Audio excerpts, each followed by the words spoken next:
What's happening? Benton here. See if we can get on the road.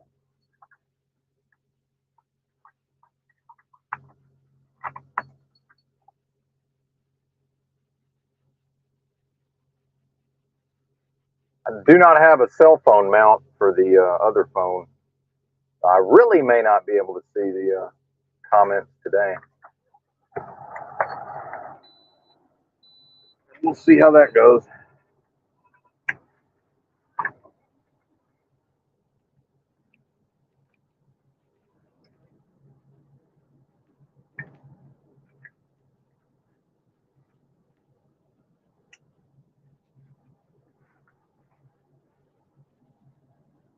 What's happening? Music Holds a Secret.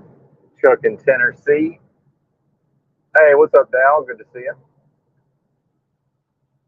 Hope everybody's doing all right.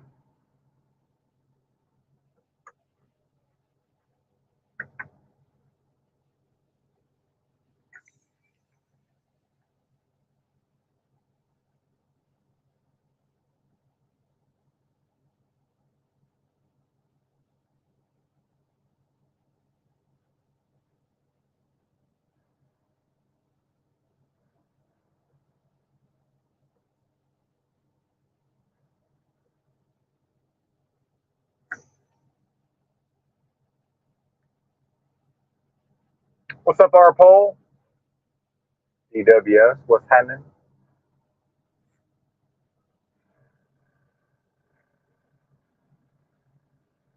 Go, go, go.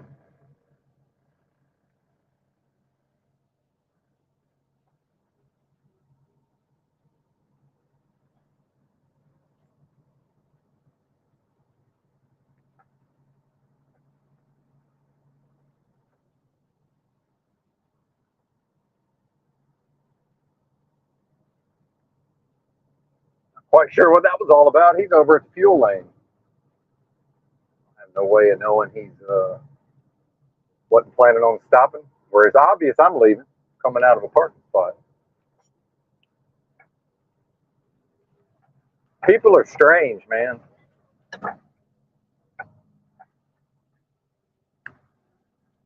Sure y'all have noticed though.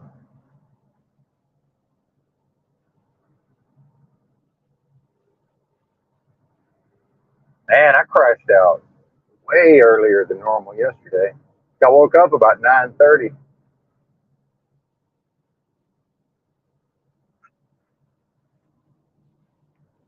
See if there's any rust left.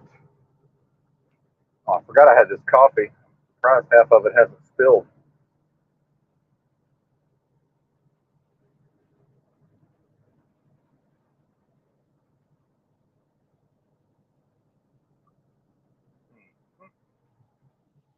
Shouldn't have to stop for a while, other than the bladder. We're going to Ohio, if anybody's curious. We are in Missouri.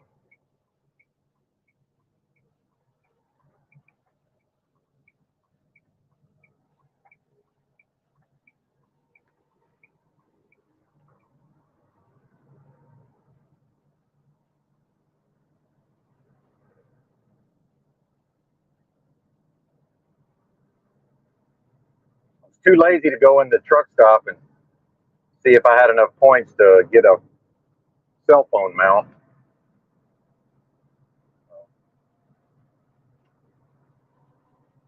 The double-sided tape never seems to quite work out. Just the whatever Walmart sells. So, no mount.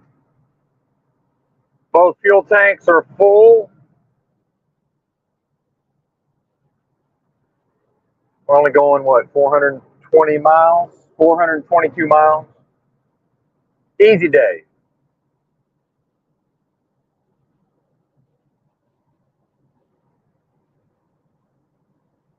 Is it going to rain? Oh, all day rain. It rained on us pretty much the whole shift yesterday. I was listening to Machine Lives for a minute, and then I noticed EBT was live. We had TBE and Stephen David on the panel. They were horribly attacking machine lies when I tuned in. Nothing's new there, I suppose.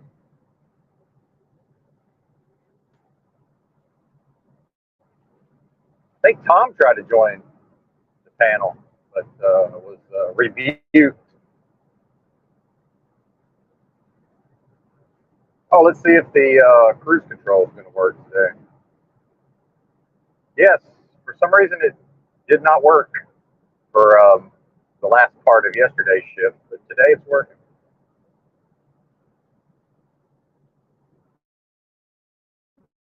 As I've said many times, I do enjoy the actual driving part, especially if I can get on the road at 1 a.m., as we've done here.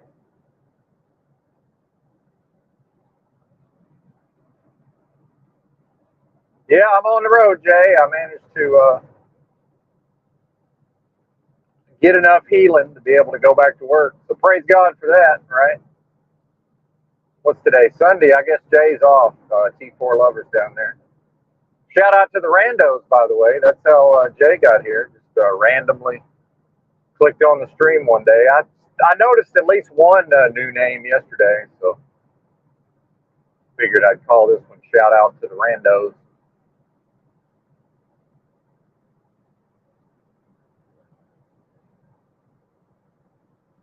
I believe old Jay there commutes. He's in Scotland, if anybody's unaware. Works as a crane operator, I do believe. And has a YouTube channel. If anybody can figure out how to get over there, I'm not able to drop any links as I'm driving here.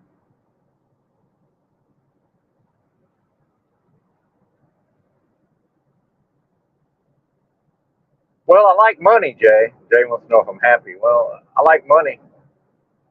There's certainly many things to be annoyed by and complain about with truck driving. So, as I do everything else, in spite of my complaints, I take the opportunity to practice being more calm and accepting of life, right? But I'm certainly doing my best to enjoy today since it's an easy day and I'm mostly just driving. I may try to squeeze in a trip to the grocery store, which can be a bit of a challenge. Most grocery stores are not designed to accommodate big truck parking, but we'll see. We shall see. I definitely wasted about 30 minutes right after I woke up this morning or last night. Actually, technically last night, uh, going through the all the things that could go wrong. And it's not the driving part. I mean, with the delivering and the picking up of the loads. But at this point, my work history's fucked up enough that if I want to continue driving a truck, I really need to grind out about a year, which doesn't have to be this job, but I need at some point I'm going to have to stay at one place long enough. Makes it harder to get hired, except for the bottom of the barrel jobs. Those are always available. And I'm in a brand new truck, Jay. It's not the most desirable model, but it's pretty much all the brand new trucks are decent trucks. And the first time driving a Cummins engine, there's always that. They detune these things though. It's tuned for fuel economy. So that car was hiding behind me. Sometimes I get distracted with my rambling.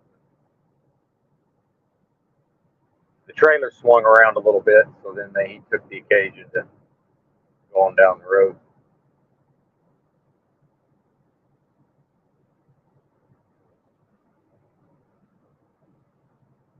Yeah, I don't believe in happiness, Jay.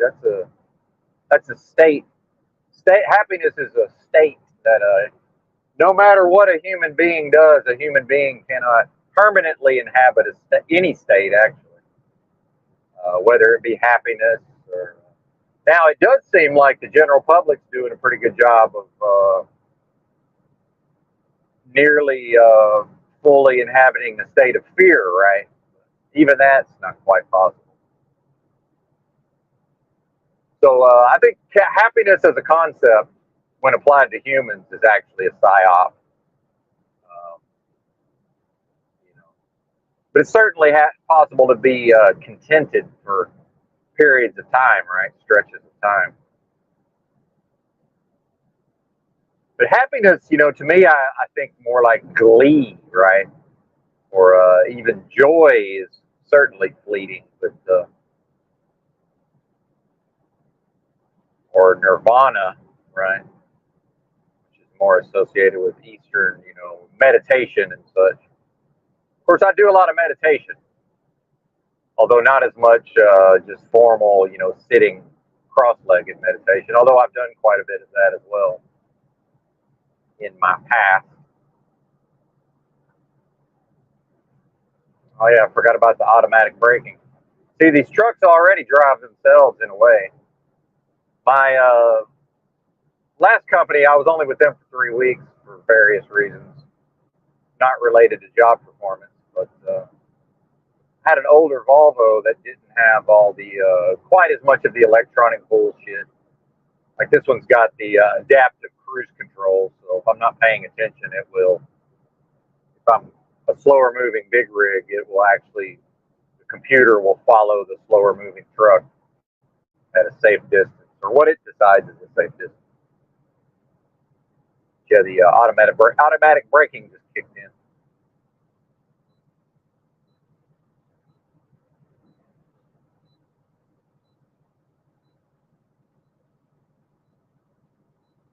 Sure if we'll be able to pass this fella or not. With all these hills. I mean, we will eventually. Maybe not up this hill. Yeah, I was fairly rusty yesterday, but one thing though, this truck definitely needs an alignment. But unfortunately, it's brand new, and why in the world would anybody spend $350 or whatever it is to have a brand new tractor aligned?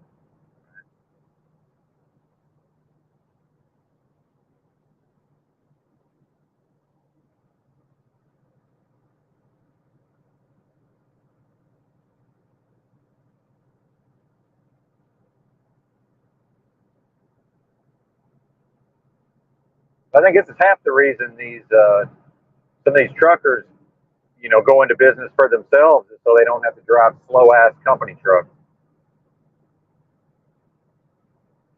This was not too bad. It just doesn't quite climb the hills on the heavier loads.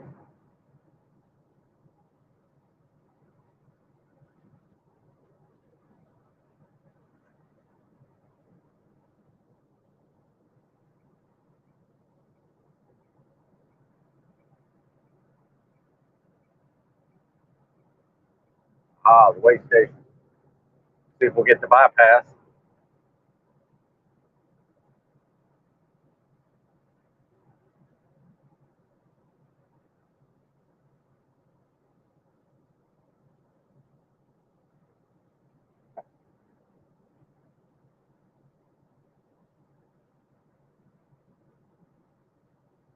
Yeah, I'm not really able to see the comments so well. So apologies for that. Yeah, we got one benefit of the electronics. The little transponders decided we don't have to stop for the way station, which may be closed anyway.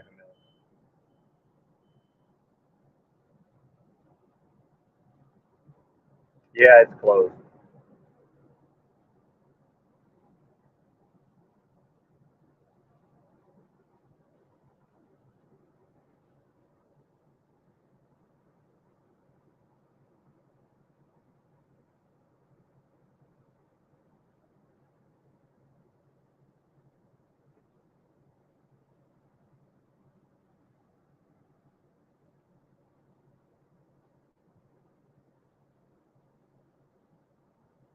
Hey, Music Holds a Secret. Did you ever get your little car back, little, what is that, a Yaris? I finally figured out I've driven my Versa long enough. Actually, the clutch is fine. It's the fucking slave cylinder. Because I do know how to drive, a fucking 5-speed, 6-speed clutch and all that without tacking. I know how to drive hard without tearing the fucking car up. It's just not, I guess the part's just not built that well, and it must have got hot, and it needs to be replaced, which is a bummer. I mean, as far as I understand it, it's pretty much the same as, basically you have to drop the fucking transmission, right? Get to the damn thing. At that point, might as well put a new clutch on it.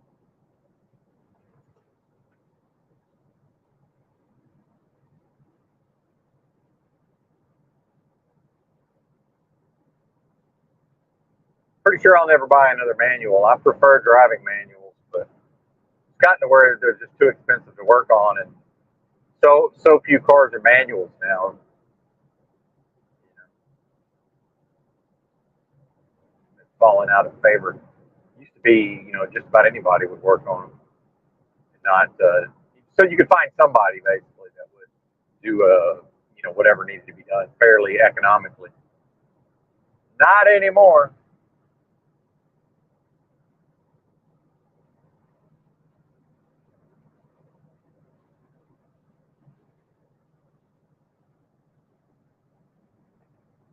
Oh yeah, the holidays. That's right. Well, and that does remind me because Jay, I believe, commutes like 4 hours for work. Not every day though, so he's away from his home and his family. And what I'm doing for most drivers, it's the same, but it's 2 weeks, right? It's actually generally every 2 weeks they come home. So I'm sure that's a big reason why the turnover is so high in truck driving. I don't have that issue myself, but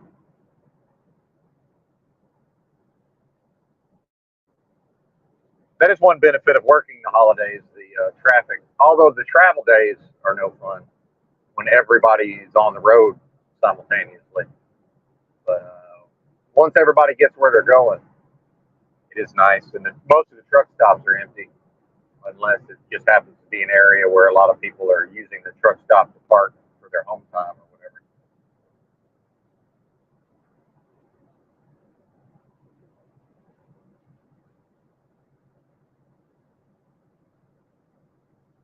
And, 1,292 miles on the truck there.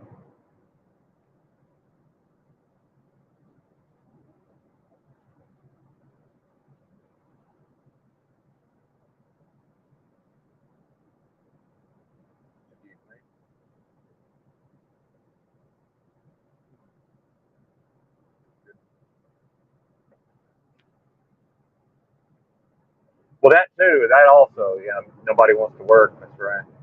Well, yeah, in the past, maybe it would just be, I would just happen to find somebody who had a job, whether they were a mechanic or not, and then, wanted extra money, right? So it was, you have to always find somebody competent who wanted extra money, right? Who would do it for a reason, who was capable, right? And then I would just buy the parts and have them. I don't give a fuck about the warranty or whatever, right? I'm just gonna take my chance that the parts are good. Yeah, that seems to be a thing of the past. Everybody's too busy fucking around on their phones, including the type of people who like to work with their hands. Now they're all on TikTok all day. So I never thought I would see it. Honestly, it's that part of it took me by surprise.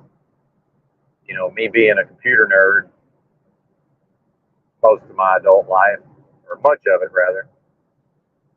The general public was never going to get online through a computer, an actual with a big keyboard and all that, and a laptop, other than for work or school. It just never was going to happen. But the freaking smartphones, man, they're too convenient.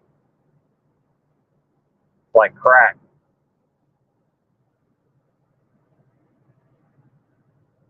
People have separation anxiety from their phones. It's hilarious. So between not wanting to work and then not being able from their phones, I remember one time, a couple of different times, I was trying to get something done, like at a Love's shop, truck stop, service shop. And I remember one time it was like everybody that were, all the techs were like in their 20s, it seemed like. And they all just wanted to hang out in the office and talk and look at their phones, right? Interesting. And finally, I just left. I was like, fuck it. Obviously, nothing's going to happen here. And then they wanted to call me because I guess they looked bad since I left.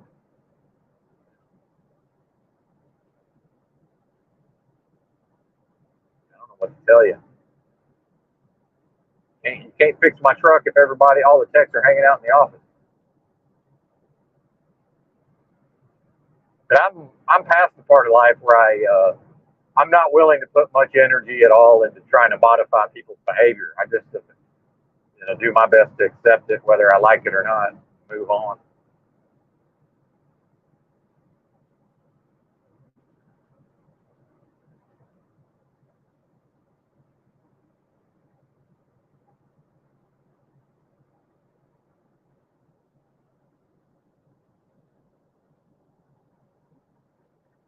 I don't know if y'all have noticed with these younger generations, which I'm not one of these people who's like complaining about the young people.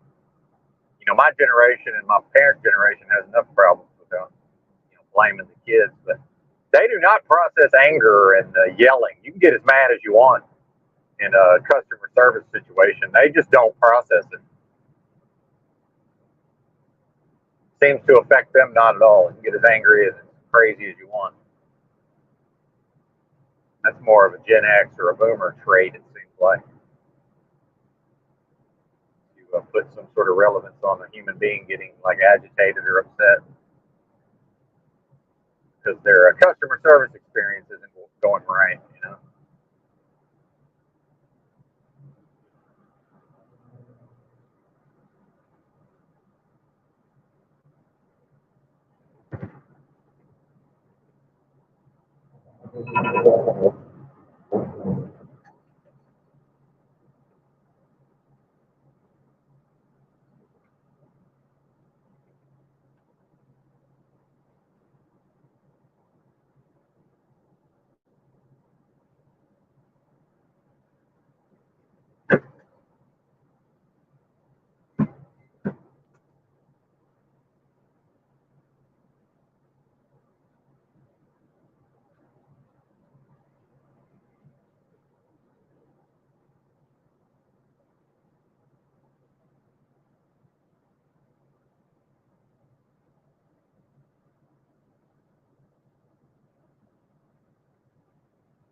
Oh, I'm not in any way.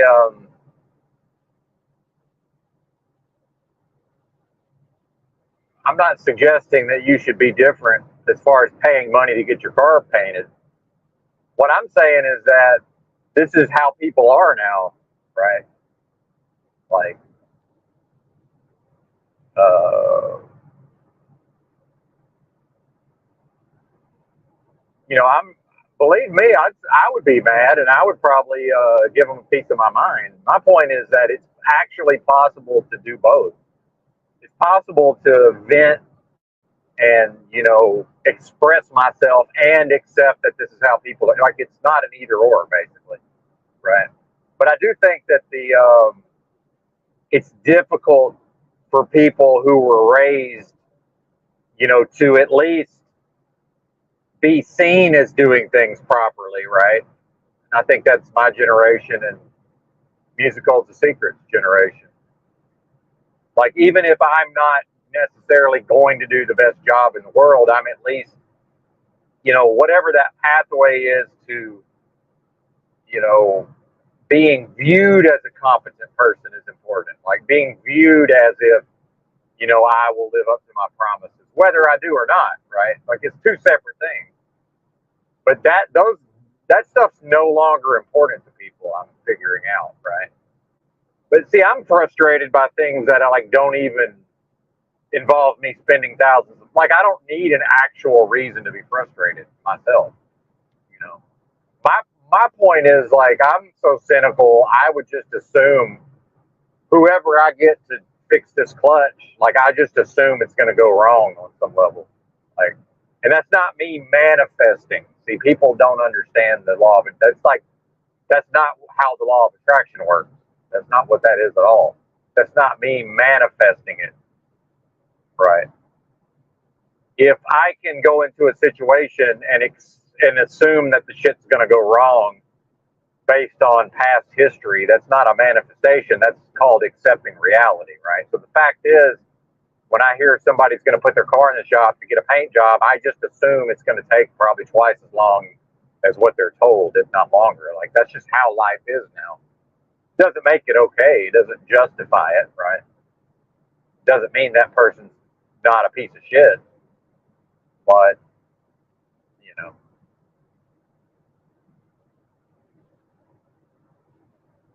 like I'm surprised when things go the way they're supposed to anymore. Like it's, oh wow, it actually, you know what I mean? Like holy shit, things actually unfolded more or less as I believe they should. It's like amazing, right?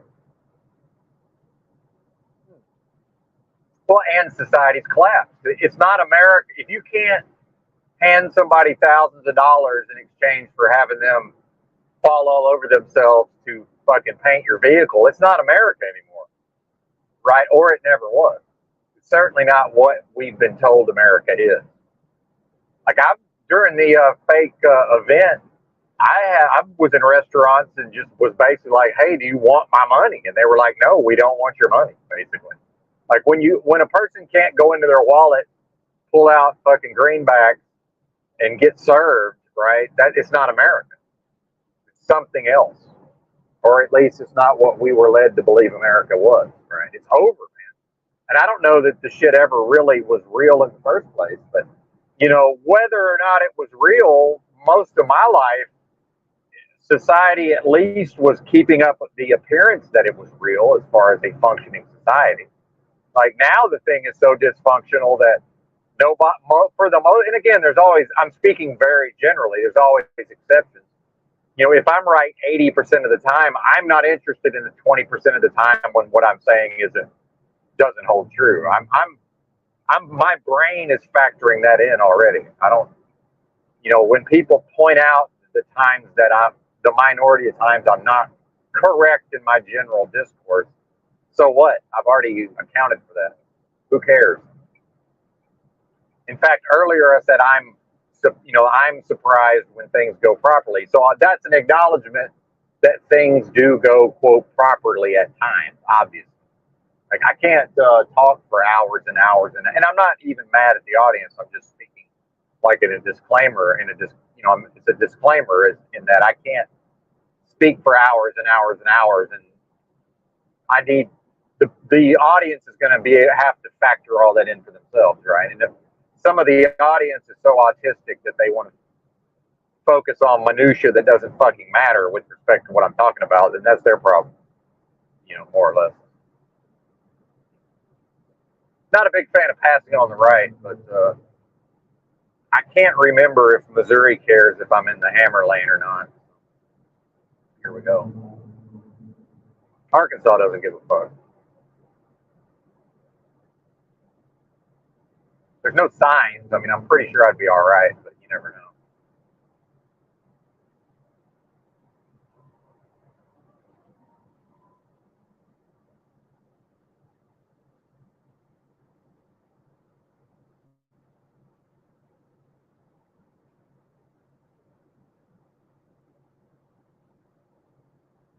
And I'll say this for anybody that thinks that America is a functioning society not in a state of collapse, go get your CDL and get an 18-wheeler and go drive the fucking interstate and then tell me that society's not in a state of collapse. It's in a literal physical state of collapse, meaning at least half of these roads needed to be replaced years. I mean, I'm talking about just replaced, not fucking patched. You know, like close the fucking road and send them another way while we build a new road type of shit. It just needs to be completely redone.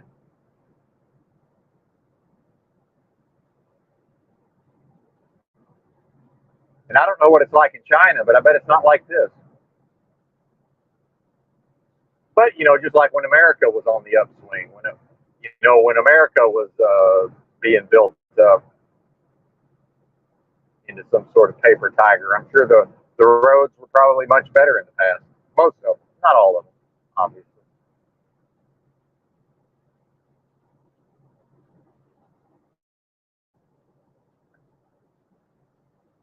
I know at one point between Little Rock and Memphis on I-40 was considered like the worst stretch of interstate for big trucks as far as condition of the road. Hell, it's not any worse than any other stretch of road.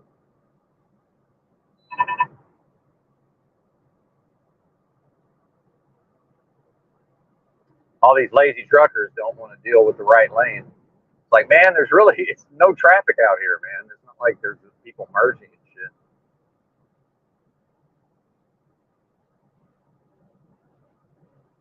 Y'all being lazy.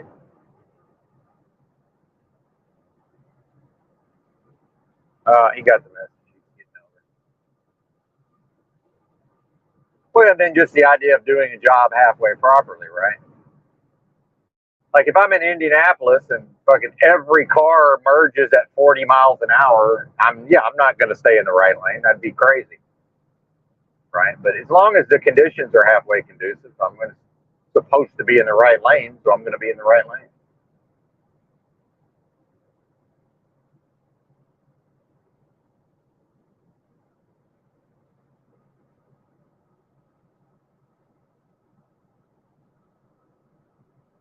El Perro in the house.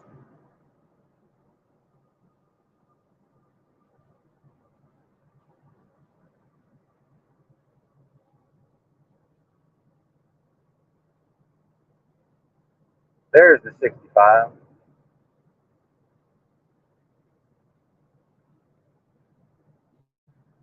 Actually, going to have to pay attention now because I think I can get away with 70, but it's so hilly through here. I'll have to. 75 is probably not going to be appreciated by the potential authorities.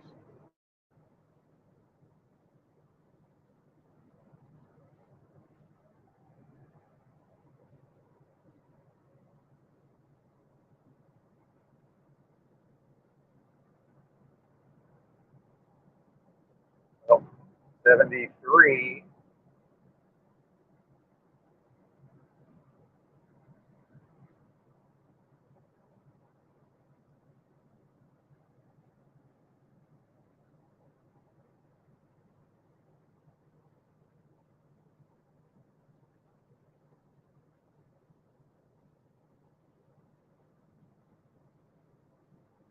What's up, DC girl? How are you? Shout out to the district. Maybe she's a comic book fan. I don't know.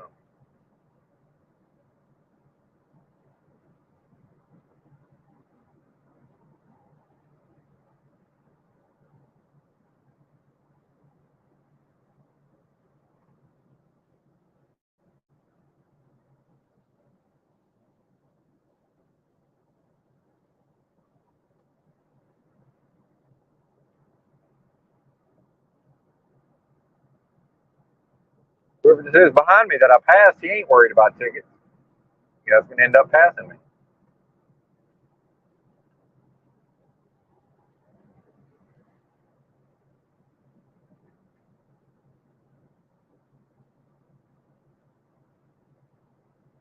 Unless that's a different truck. I think it's the same one.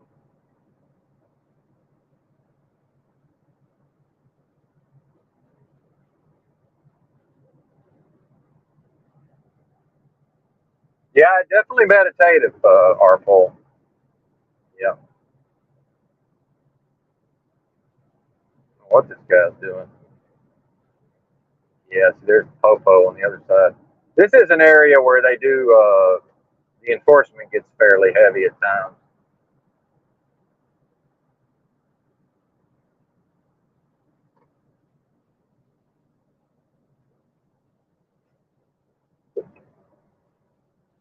But I don't wake my ass up and hit the road at 1 a.m. to be in a fucking traffic jam or put a lot of energy and effort into passing people. And so this guy can have it. Go get you some, Bubba. I got all day.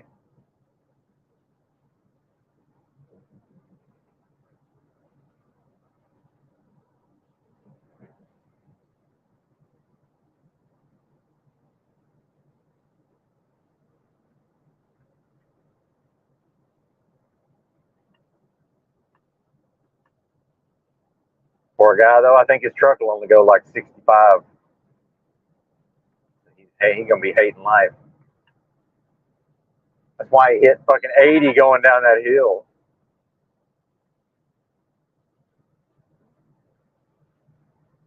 Ended up catching up to me.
$13 in the house.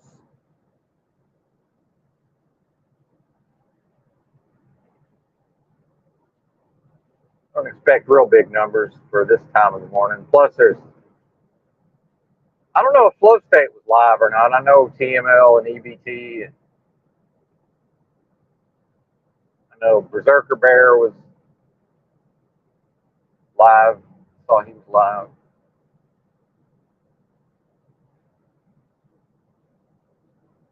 Some different channels. Somebody else was live that's not a truther though, or not a truth community. Who was that? Oh, that yeah. I guess he is truth community. But yeah, that Jake the asshole. He has like 500 something people though. I don't know if y'all are familiar with Jake. He's been real big on the NFL, covering the NFL being scripted and all of that.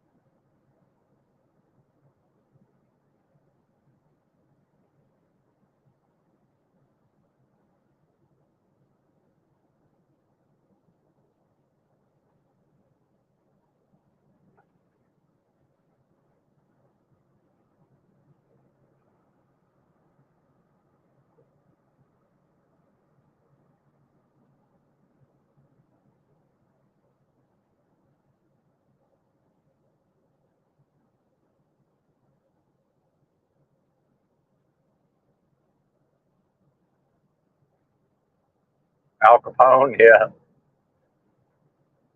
Well, and there's your sports tie-in also. Was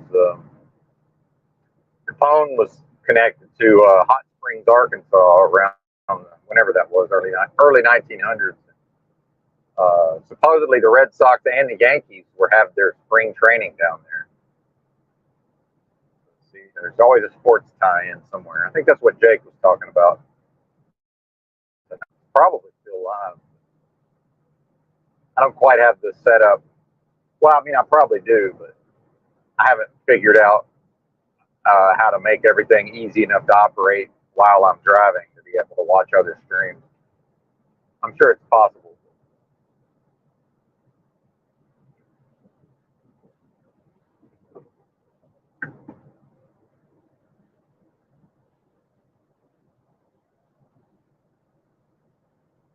Yeah, there it is. Yeah, no trucks left lane. I figured.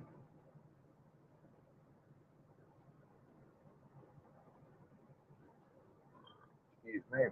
Pardon me.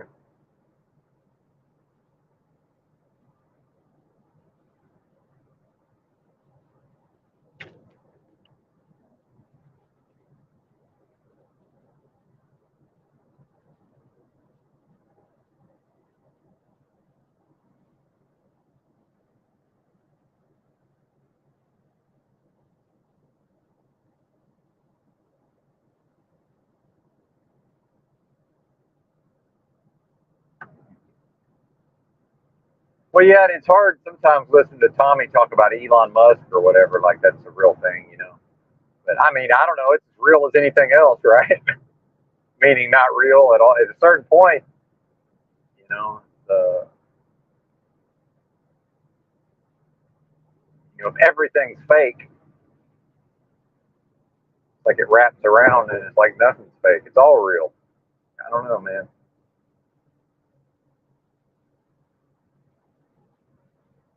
How long am I going to be able to do this job? That's the real question. Because they're already trying to send me places I don't want to go. We'll see. We will see.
Then, yeah, complaining about, the collapse of society and things not working properly. Like this truck, brand new truck, whatever, the ELD, the electronic logs, whatever all this electronics is, it has, some sort of port that the shit plugs into, which is like right where my gigantic fucking size 12 left foot is, which constantly knocks the thing loose, even though it's designed to like screw in and, secure itself, but it somehow just doesn't work properly. Like the mechanism that has to be, pushed like a fucking tamper-proof bottle or whatever, basically, like a reverse version of that. Just doesn't work.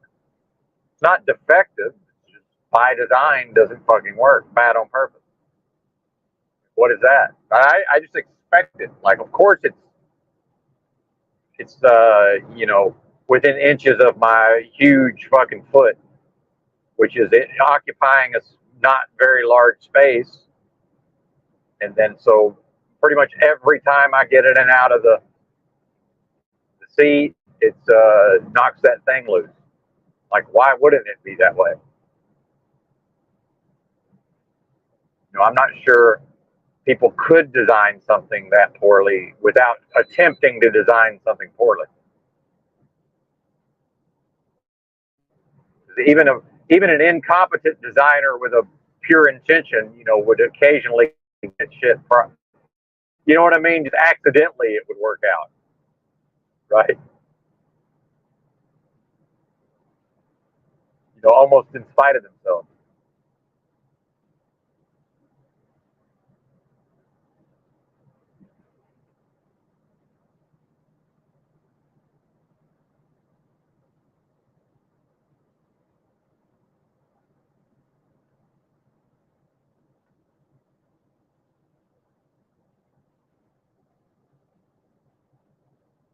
Heading into the sun. Is that what? Yeah, I'm not smart. I've never even been smart enough really to even think about that. But yeah, I don't know. Now I'm going to be done by the time. I'll be damn near done by sunup, unless depending on how much I fuck around. Yeah, it says 6 hours. Yeah, sun will be coming up. I don't believe in sunglasses, so that can be annoying at times.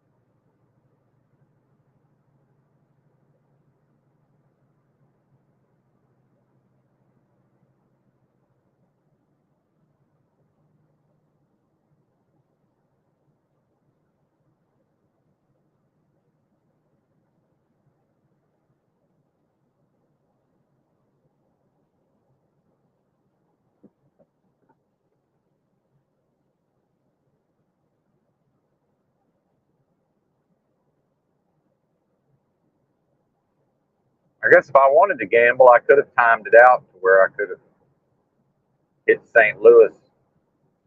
I guess I could have made it there by probably earlier than midnight, actually.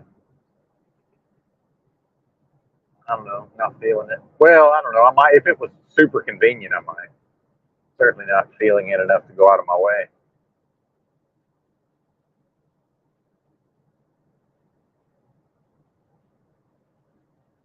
Just more and more, I just don't like being around the type of people who go to casinos and sit at a fucking poker table for hours and hours, day in and day out.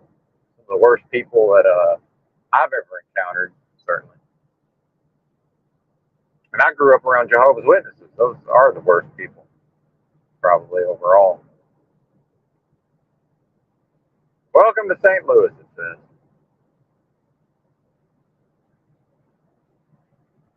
What up, Jeebus? We're back to work.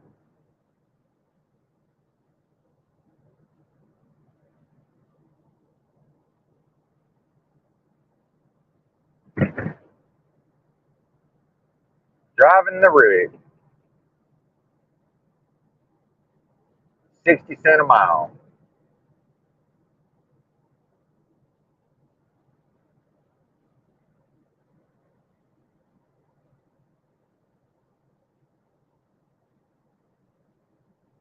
Diesel 322. Shocking.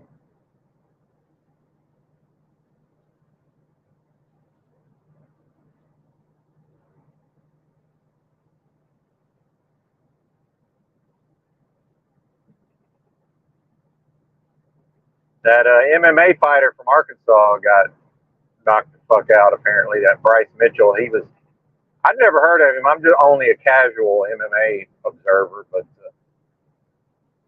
he's a smaller guy. I don't know what that weight class is called, but yeah, fucking rocked. But yeah, he had some speech about the masks back during the event. Got a little bit of attention for that.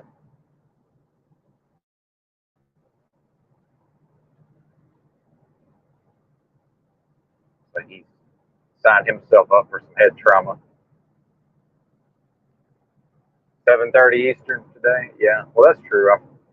I am losing an hour at some point, right? So yeah, I guess we will be staring into the rising sun.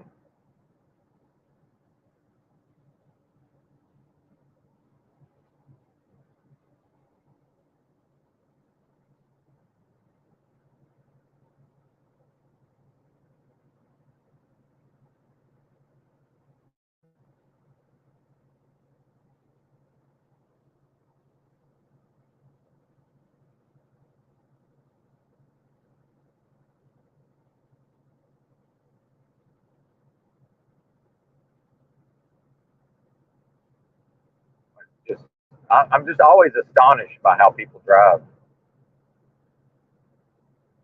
They're matching my speed going uphill. Makes no sense. I'm going 54 miles an hour.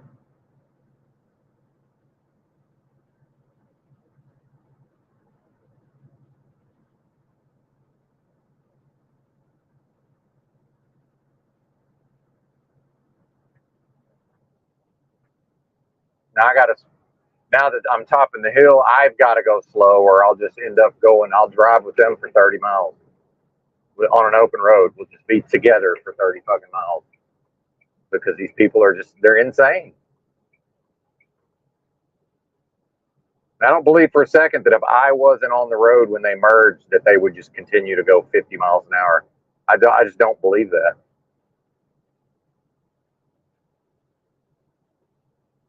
And now the traffic behind me is going to catch me. That would not have caught me otherwise. Because these people are insane. They're just insane. There's no rational explanation for that. Although every time I comment on these things, people want to try to make it a reason.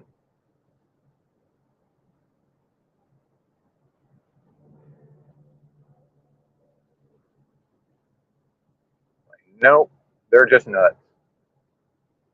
And I've talked about this before. Now what will happen is that fast car, when it passes them, they will probably speed up, most likely. Then they've been anointed, and it's now okay for them to go fast. Some of them have to. They can't go fast until they've been. Somebody has to anoint them, and then they can get up to speed. Very bizarre how people behave. Yeah, now see they've sped up now. They needed the presence of the fast car to make it okay for them to go fast. Well, and again, it ties into what I've talked about. America is collectivist. It is communist is probably the term. Carl, collectivist. Well, and when I talk about this on the stream, they do like to prove me wrong a lot. So then I get egg on my face. So maybe I'm wrong. Now I'm catching back up to them. Well, either way, it doesn't matter. Then again, I was actually taught how to drive, meaning stay the fuck away from the big rigs, even if, and they can't go fast and you can because you're in a car, so hit the fucking gas and get away from them. Of course, that was before the days of billboards all over the interstate saying "call the hammer" if you've been in a wreck with a big rig, so you can get a big fat check. Right? So half of these people want me to hit them.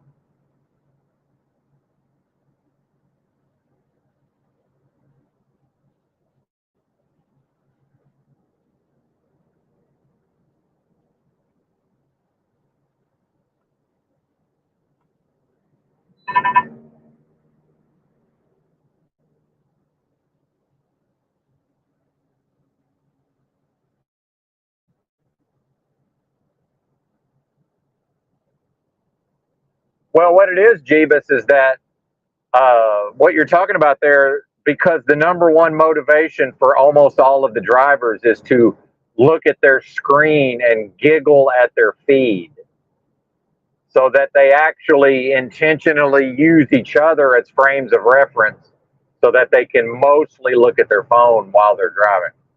So they need something close to them that they can look at to judge where they are, right?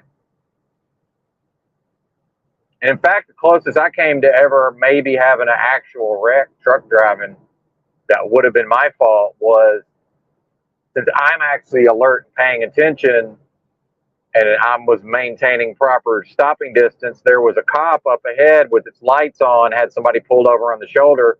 The huge group of cars in front of me, we were in like morning rush hour traffic, but the traffic was flowing. So I assumed that everybody saw the cop because there's like this just sea of cars in front of me all in a group.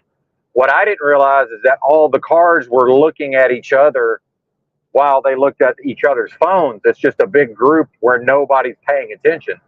So as soon as they got near the cop, the whole group slams on their all at the same time. Fucking lanes of traffic. So I had to fucking hammer down and the load shifted, but you know, because I know how to drive and I maintain proper. If I was following too close, I would have just smashed right into all of them. Because my mind, there's no way to anticipate that everybody's going to wait until they get to the cop and then slam their brakes on simultaneously, which is exactly what happened. Which I had that on video. That was quite interesting to observe. Yeah, I've done things like in my car, just my little car. I've got on the like in where my mom lives in Arkansas. There's a bypass. It's not an interstate, but it's a bypass. It's bad when Snyder's passing me. There's a bypass. They're one of the slowest trucks, and it's like 60 miles an hour, I think. And I'm not in a hurry, so I'm out there going 40 fucking 5 in the right lane. I look in my mirror, there's 15 cars stacked up behind me going 45 with a wide open left lane. And then every once in a while, somebody who's just driving normally will blast by at 65. But they're all just want to get in a group so they can all look at their phone. That's all it is. So yeah, most of the time, if you catch up to a car and try to pass them, they're so in the habit of staying close to other vehicles, they just match your speed. That's just how people are now. But it's collectivism, right? It's just, let's just observe what everybody else is doing and just do what everybody else is doing, right? Whereas supposedly America was actually founded on the principle of individual, being an individualism, right?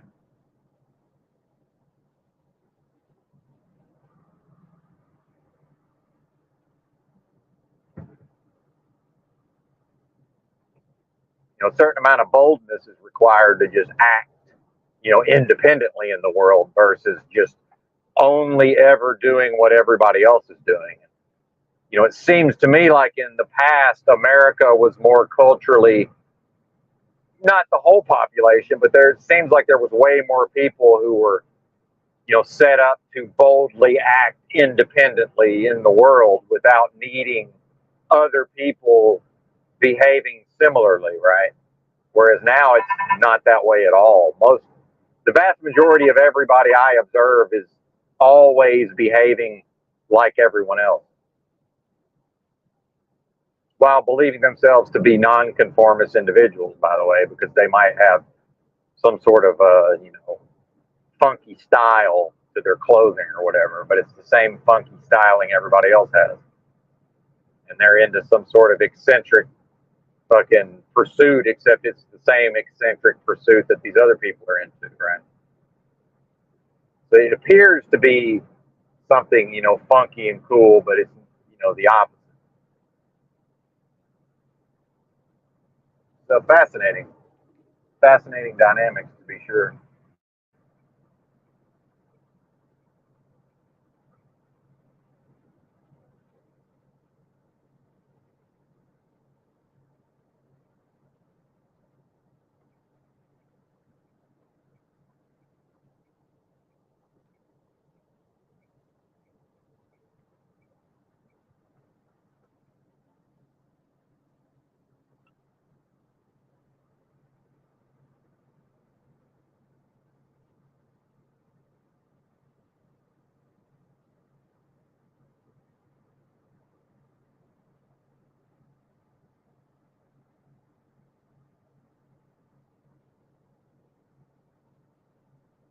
Well, another thing that's important to realize in driving is that most of these people they're not having actual thoughts about the driving, right? There's no like reasoning happening, there's there's just not a thought process whatsoever. It's like a single-celled fucking organism reacting to stimuli. There's no actual thought process happening.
See, like these people literally on their screen.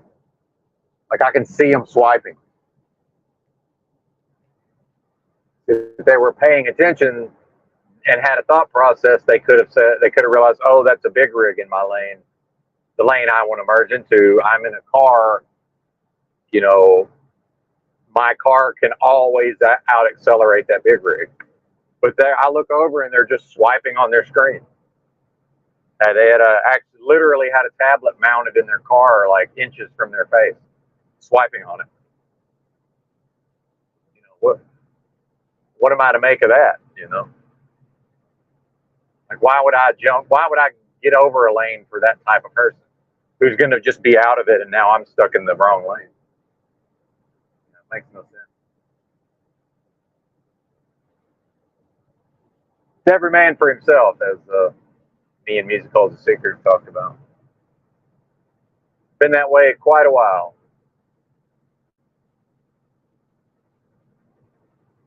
But I realize folks don't really want to face that this is how society is. You know? Like, I get it. I understand. But that changes nothing, by the way. People not wanting to, that's a preference, right? But I don't want to accept that this is how people are. Yeah, I understand. That's a preference. But that doesn't change that this is, in fact, how people are.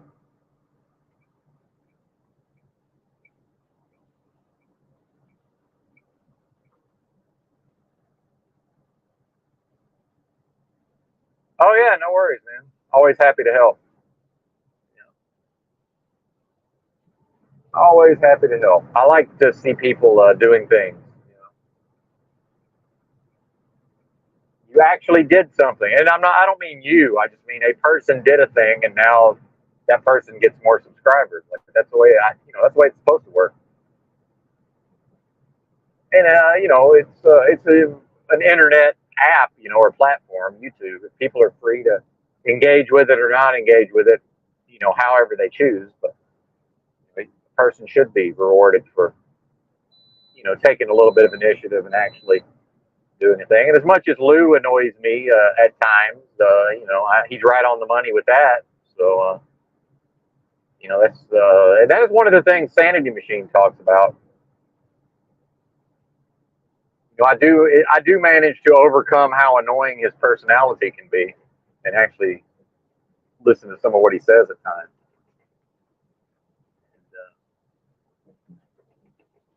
And, the whole hell realm thing. And, it's dog eat dog, man. People can dress it up and talk about positivity and love and light all they want. It changes nothing. Nothing changes with respect to Lou's comments in that video about basically life eating life. You want to think about it that way. I think he said it differently, but that was more or less the message.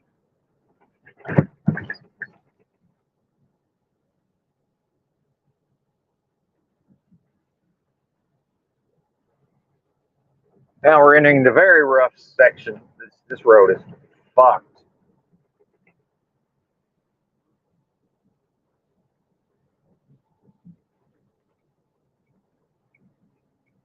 Oh, wait a minute.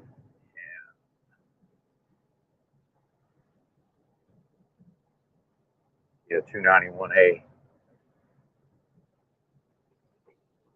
Sometimes these signs don't make a whole lot of sense.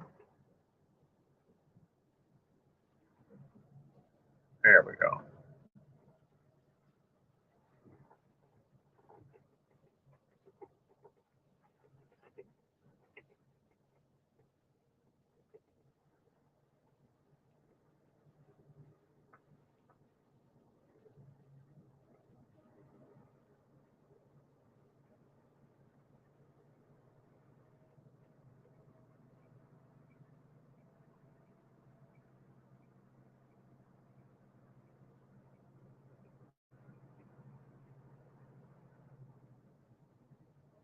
Mississippi.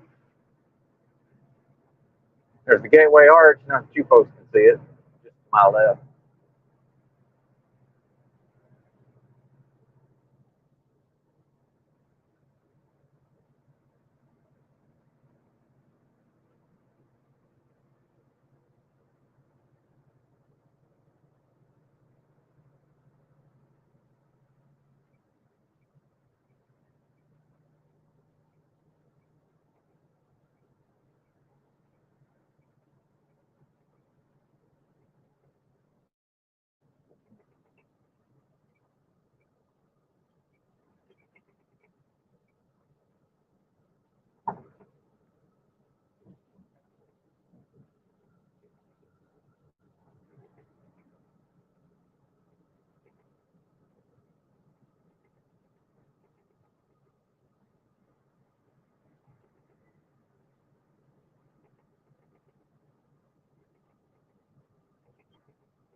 Welcome to Illinois.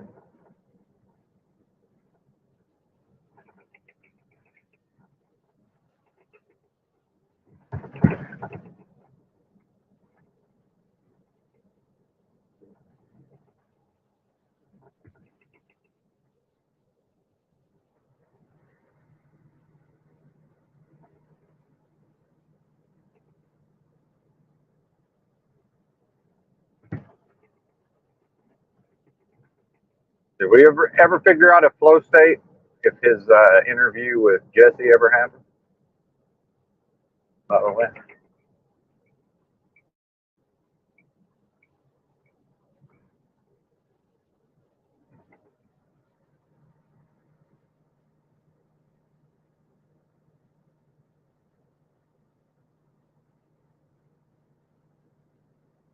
dang, they can't figure out which lane they want to be what.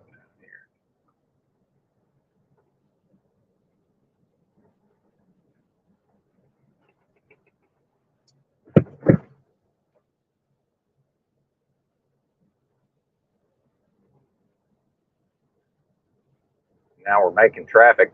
That's another phenomenon most often witnessed in Dallas-Fort Worth, where people just get used to there being traffic jams in certain areas.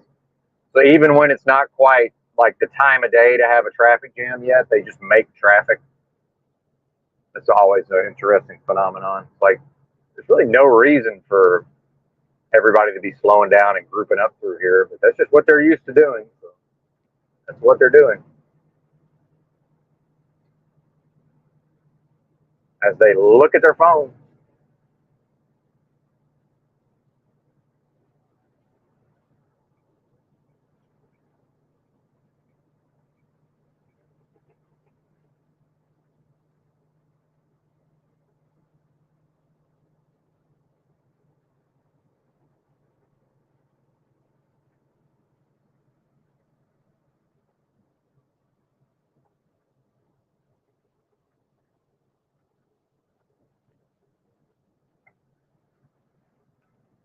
What's up, Machine Lines? Done over there, or are you still going? Probably still going.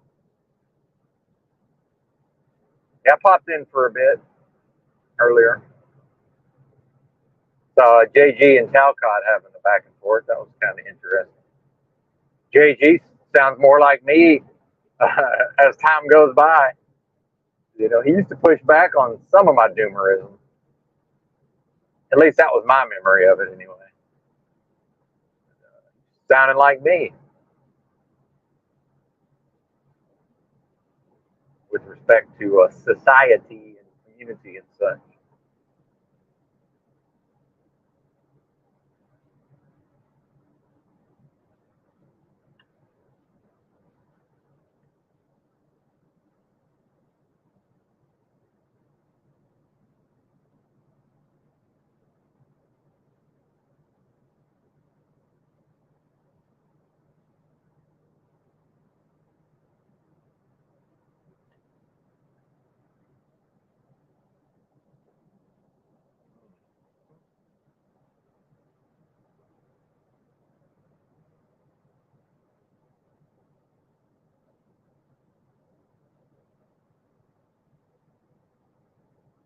Illinois. Yeah.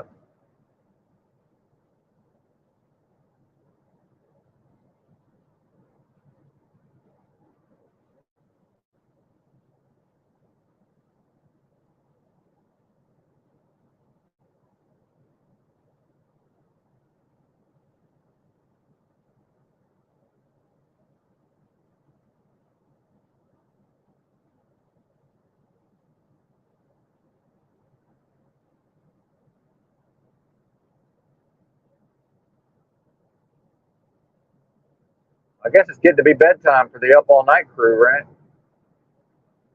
2 a.m.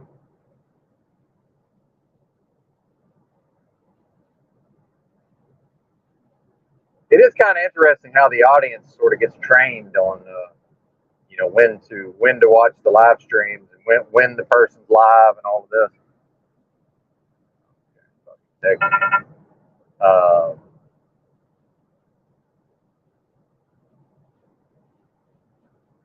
Hell, back in the old days of truck driving, I think there'd be more than 8 people in here, but I guess maybe the novelty's worn off a bit, and like I say, nobody's used to me being live at 2 a.m. or live at all, and then you get into the algorithm and who does YouTube choose to send the notification, this, all of those various factors. Now I'm complaining about it, and it's gone up a couple. Did it hear me? I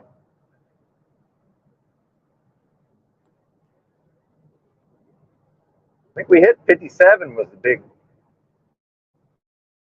biggest number yesterday. But then even just Tom going live and talking, I think 25 was the most I saw when he was up here by himself.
Now it seems like I've had less and less to say in the recent weeks also.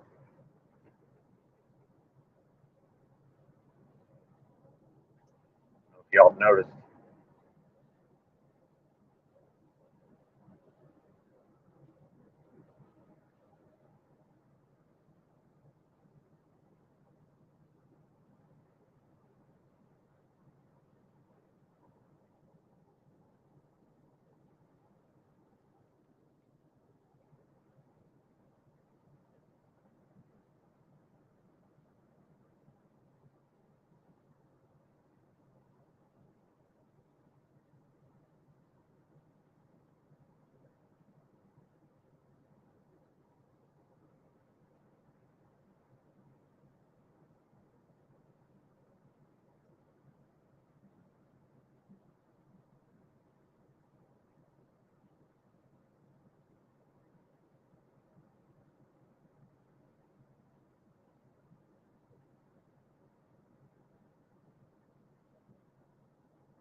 Might have to start doing panels again.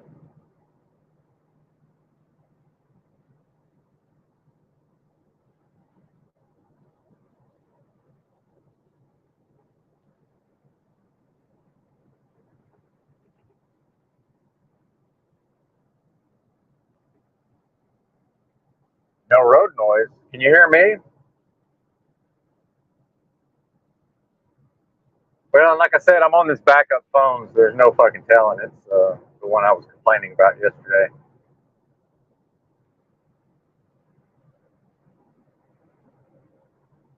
When I was streaming and driving before, it was the opposite. I was using my main phone for the streaming, and I had my backup phone set up for the navigation and all of that. So I might have to rectify that situation. Yeah, JG and Mitchell used to be around a lot. That's true, and Rob would be around, usually in the chat, but yeah. Between not being live during these hours and just, I don't know, people finally probably getting to know me enough to, I don't know, it's hard to say. Hard to say what the causes are.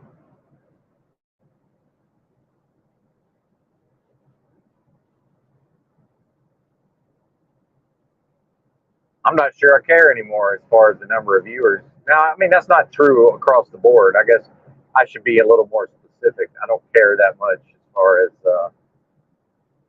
2 a.m., right, when a bunch of other people are live streaming. And I also have predicted, that live streaming is just going to be big. It's just going to continue to grow, in my view. More and more people are doing live streams who were not doing live streams before. And as much as I love to hear the sound of my own voice,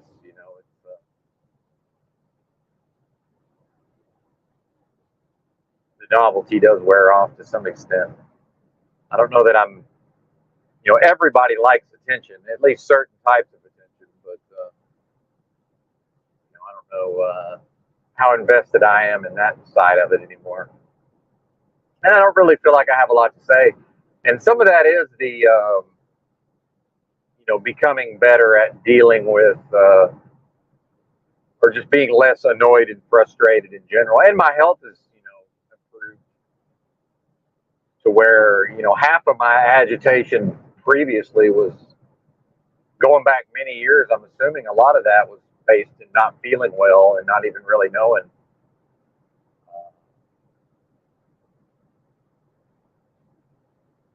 Even before I realized how ill I had been, probably wasn't feeling that great on a day in, day out basis.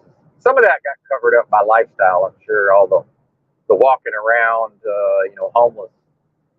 A lot of those activities are help with the digestion, that's for sure.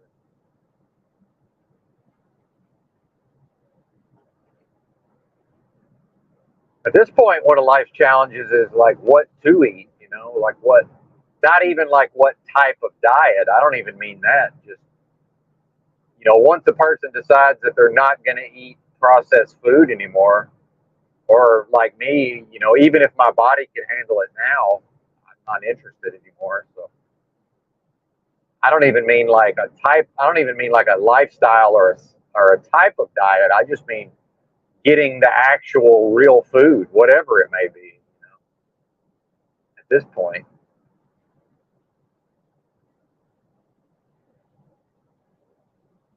And while I still don't think there's anything wrong with vegetables in and of themselves, I certainly can't digest the amount that I was eating, certainly.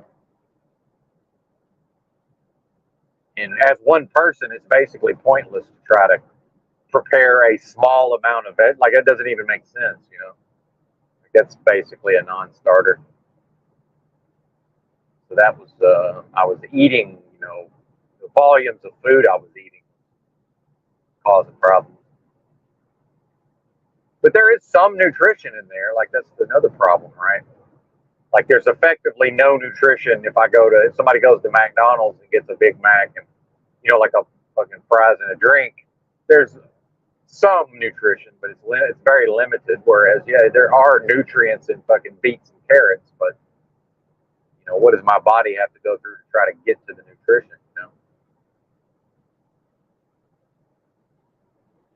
Then we get into like because when people talk about styles of diets, also I think some of that factors in. It's all predicated on a normally functioning digestive system, which can we face the reality that almost everybody that's grown up in America and made it to an adult age does not have a properly functioning digestive system, for the most part. Like, yeah, some do, but overall, more often than not, you just pick a person at random who's an adult American, they probably do not have a digestive system that's functioning optimally. So, a lot of this food and diet talk seems to be based on the notion that the person has a properly functioning normal digestive system, which that can't even be taken for granted. So yeah, maybe I could eat certain foods in a vacuum, right? But it's like, well, wait a minute. Can my body even properly break this stuff down? And it's like, no, not really. Not really. Fruit, which yeah, I understand it's got its problems, but I'm not diabetic. The fructose doesn't bother me. But the fact is, I'm at least able to absorb whatever the fuck is in there. But the same thing with the eggs, the raw egg yolks. Like, now at this point, it's like, well, how many can I actually have in a day without fucking me up? Around 6, depending on how I space them out. So, I don't even care anymore. It's just like, what the fuck can I get my hands on to actually give me what I need to function without causing me health problems?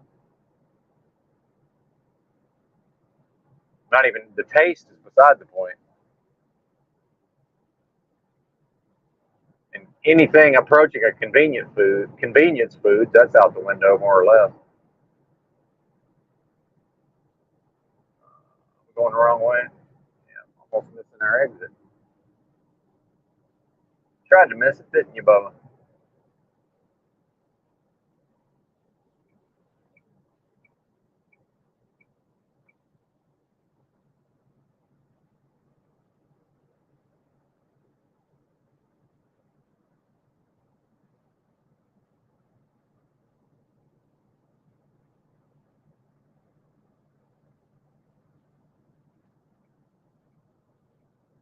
Well, and I'll say this about food. I think, well, putting aside what I said about digestion, other than that, I think just about anybody can eat pretty much if it's real food, right? Just real food, with some exceptions. But generally, just about anybody, I think, can eat just about any diet for a time, right? For a period of time. It's when, you know,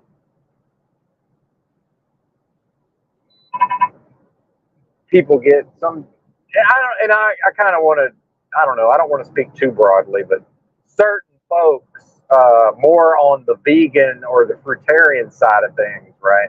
I'm not even really talking about the meat eaters at this point. I'm talking about more of the people, the more raw, the people who talk about raw veganism or raw fucking fruitarian or whatever, those type of folks. They're the ones that seem to get, because the fact is, anybody I've met who eats a lot of meat, or even if they might say that they're carnivore, they'll still eat some fucking potatoes or some fruit at a certain point, right? Like, they're not insane, like adherents to an ideology, right? So for me, if I ever actually get my digestive system fixed, I might have to go fucking move to a goat farm or something so I can slaughter goats, right? I mean, who the fuck knows? Eventually, it's just going to be like, what can my body actually make the use of the nutrients? Because I think fruit probably is intended to only really be eaten like on occasion, not like all the fucking time. And hypothetically, if people were living more tribally, when folks like to say that that's how, maybe it's nature intends it or that's the way things were in the past, then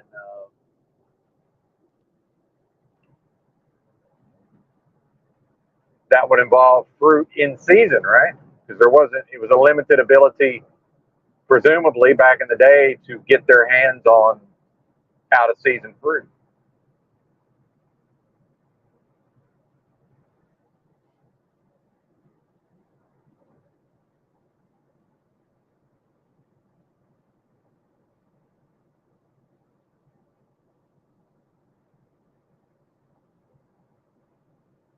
And then certain fruits not available at all, right? Can't get them at all.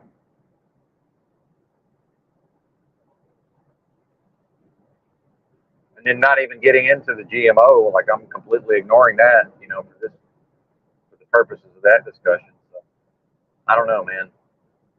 And then even in the so-called truth community, how many people pay lip service? How many folks are paying lip service to nutrition, but then they're in the fast food drive-thru, or like they're eating fucking fish sticks with, high fructose corn syrup based sauce on top of it, right? Something they might have, maybe it's not in the microwave, but it's, something they just threw on a fucking baking sheet and put in the oven, right? Came out of some kind of Hormel plant somewhere, Tyson plant.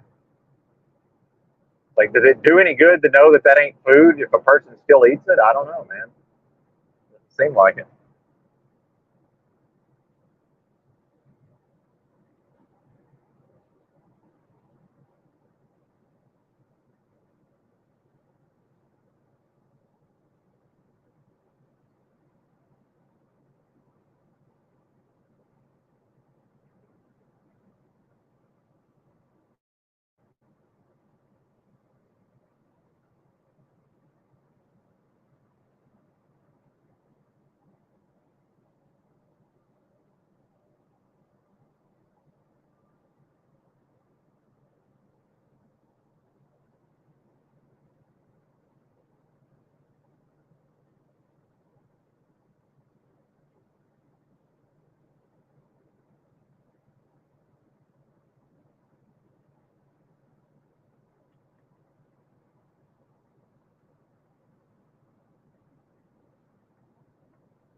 But yeah, and I think the greater point to what Music Holds the Secret's talking about there is like, as Americans and as humans, like we, collectively are so far away from probably what nature intended for us that, I'm more and more I view a lot of this stuff as people are grasping at straws, right?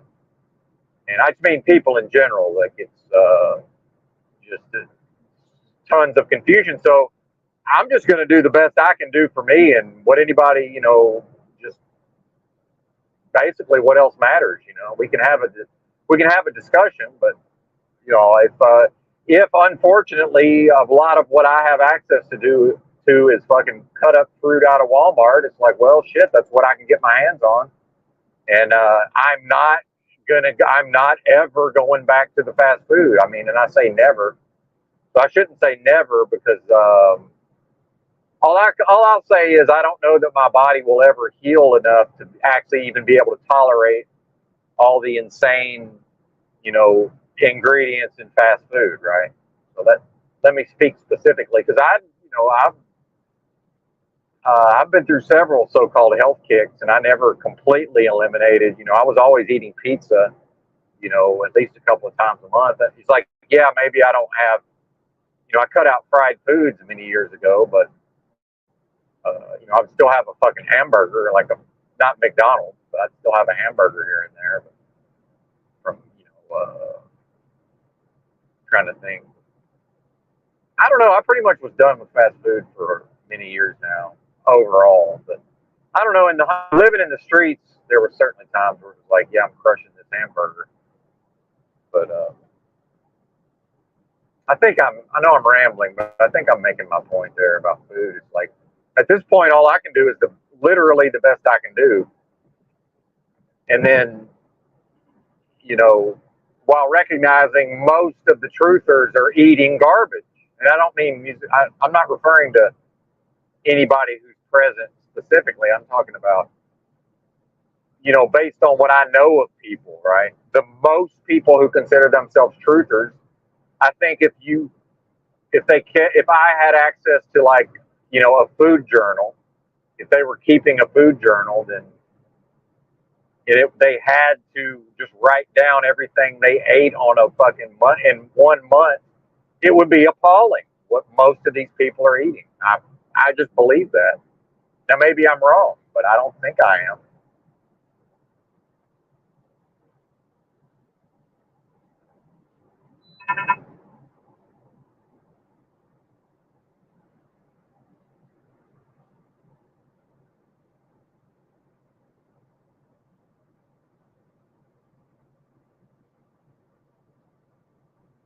Now I will say that I think a break from because I've always been a pretty big meat eater. I think taking a break from that probably was good, but I suspect I'll be back on it at some point. But I know I definitely have no interest in spending a lot of money on food that my body's not able to assimilate properly. So, you know,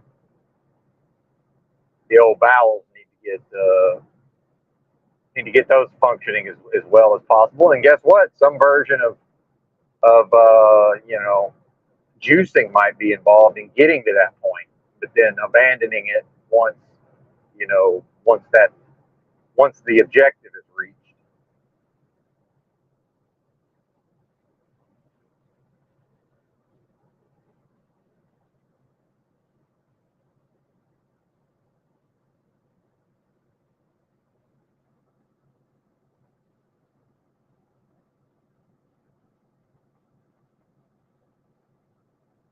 Yeah, that's a big one too. Yeah, don't eat when I'm not hungry. And then that's another thing about truck driving is like if it was up to me, I wouldn't have eaten what I've eaten today. But it's like, well, I'm kind of I am beholden to the schedule here to some extent, right? So it was a bit of a luxury to be able to sit around a motel room for so long. However, I know I maximized. The only thing I really didn't do that I could have done was I could have made myself go for walks every day. But other than that, I really made great use of I maximized the healing of that time, certainly.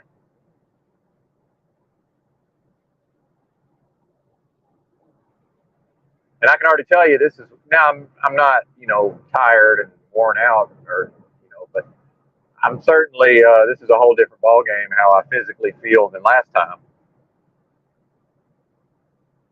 I know when I did that 3 week, even that 3 weeks I did with this last company, that I only drove like 2,500 a week, miles a week. That was kicking my ass. And 2,500 miles in a week is nothing, especially if a person drives all 7 of the days, which I was. That's nothing. That was kicking my ass.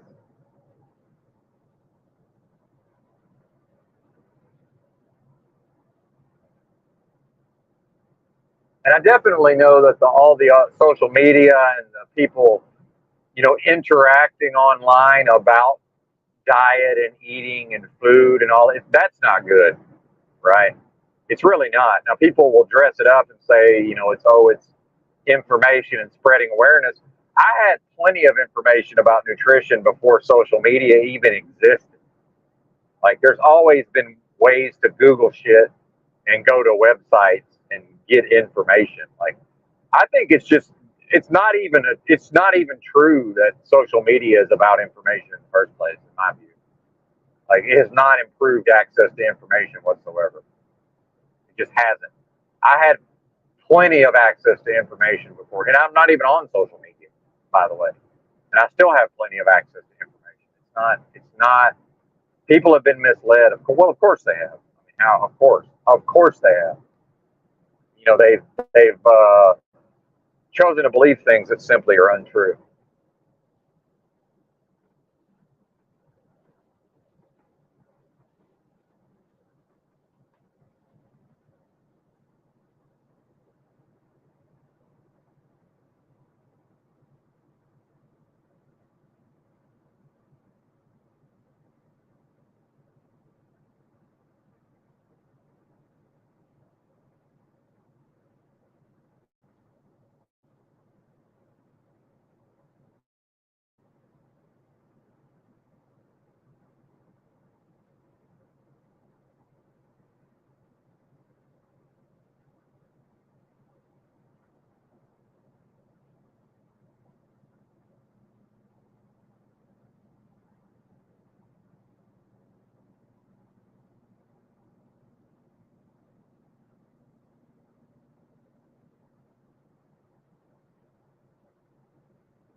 And I think most of the talk, most again, I'm speaking very generally. Most of the talk of nutrition and food and diet, I think a lot of it is people coping with just how terrible the food. Number one, the food supply is. Number two, their food choices. Most people's food choices are garbage, and a lot of mine were in the past. But I still made sure to get actual nutrition also in the past. Uh, Now in my 20s, it was just I had like the worst diet possible. So some of what I've been through with my illnesses, some of that is, I'm sure, has been an accumulation of many, many years of just eating fucking trash every day.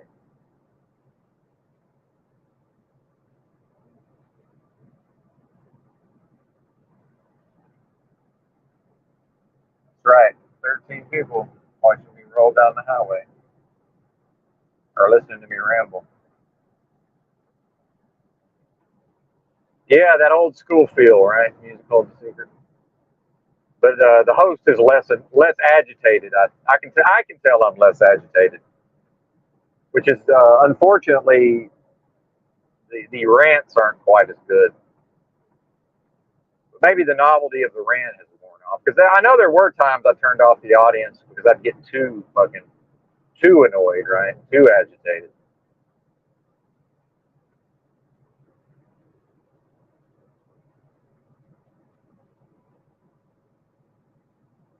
Then the computer slowed me down because of this truck up here, and I didn't even notice. Physics, how does it work? What's up, buddy Stoic? How you doing?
Yeah, 10-4, 10-4.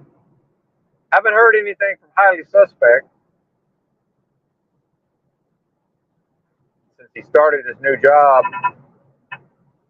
I'm assuming he's found some new group to hang out with, or maybe his coworkers. Who knows?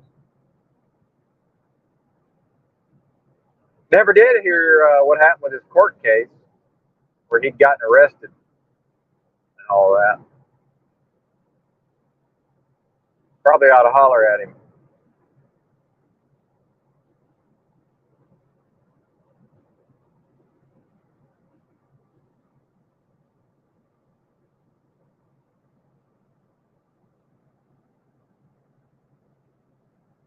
Yeah, Big L swings by every once in a while, but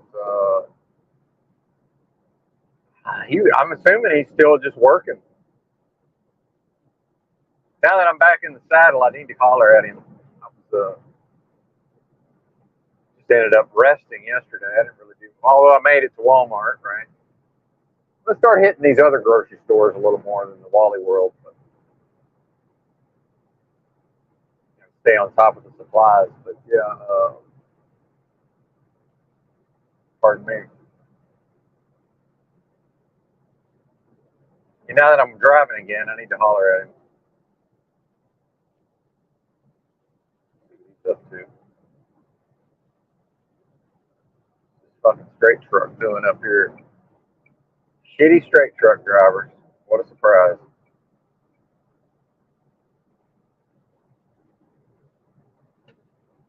Shocking.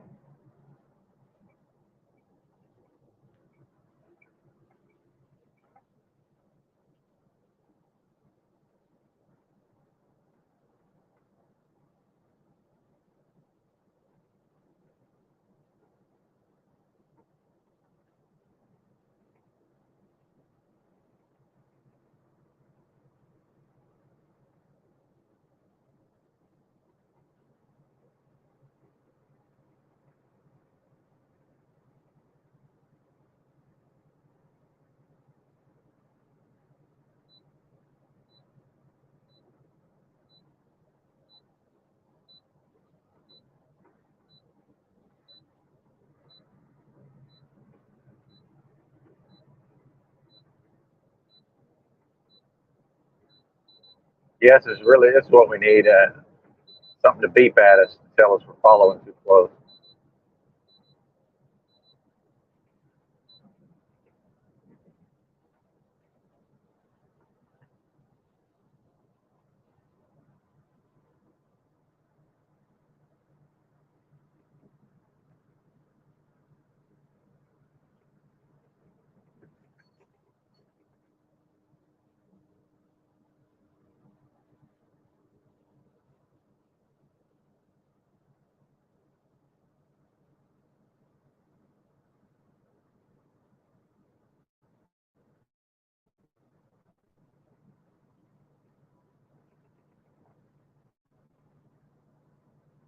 How many miles are they going to do this for? Is the question.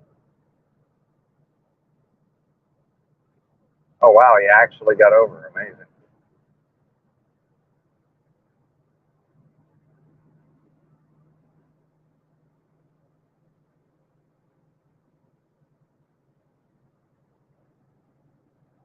Yeah, we're living in 1980. You were living in 1984 in 1984. Yeah, I need my drops, man. That's eventually, if I keep doing these, I'm gonna have to figure out a way to actually run the stream off my computer without having to try to operate a computer while I'm driving. You know what I mean?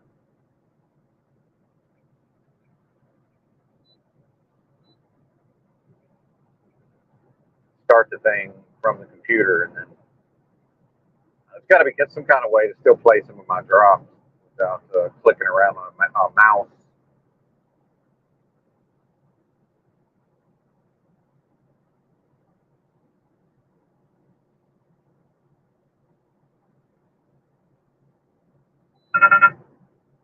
Easy, easy.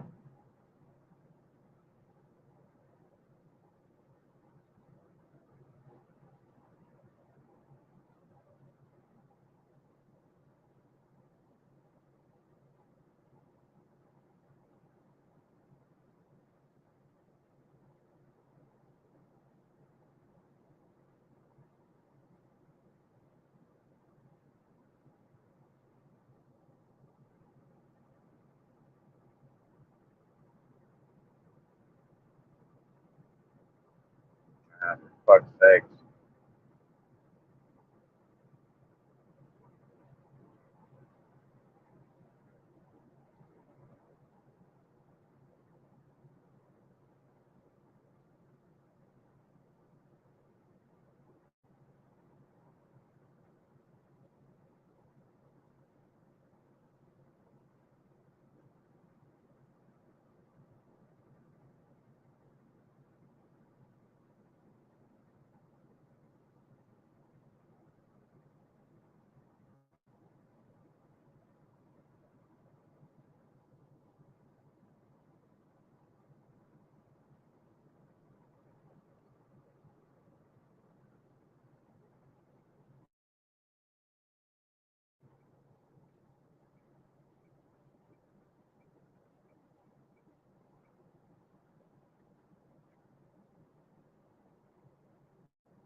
How's that?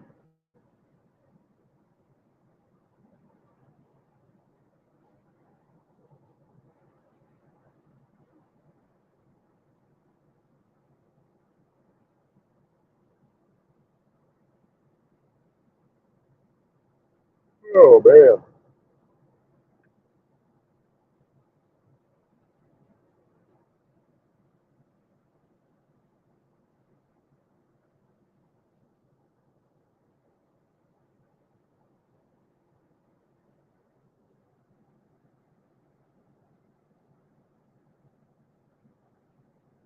Huh.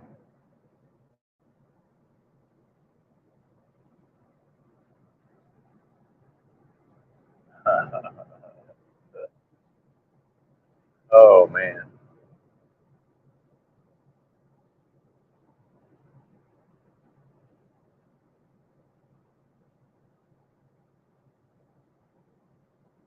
Well, there's a prison off to the left.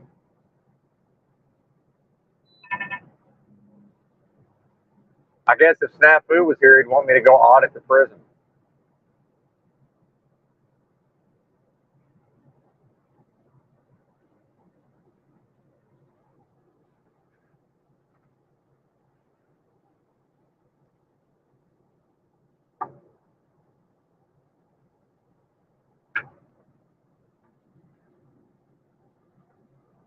Well, Bex is nuts. That's the thing about Bex. I don't know if you were here yesterday when I was talking about this.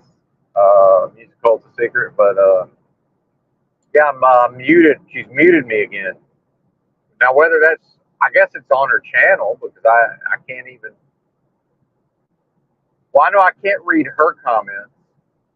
Like somebody posted on, she posted something on her community tab, and then somebody typed in some comments, and she replied, and I was like, why can't I see these comments? I was like, oh, she muted me or hidden me or however it worked. So I don't know, man. So, based on that, right? What we got? What we got here?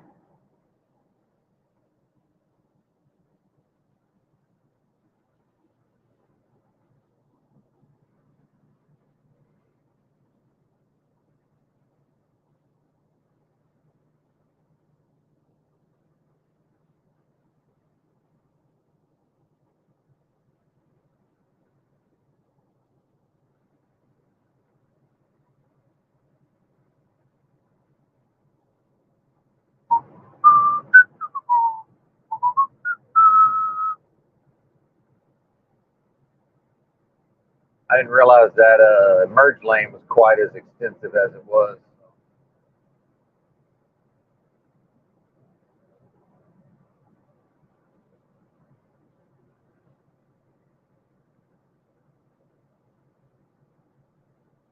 Better safe than sorry some of the time.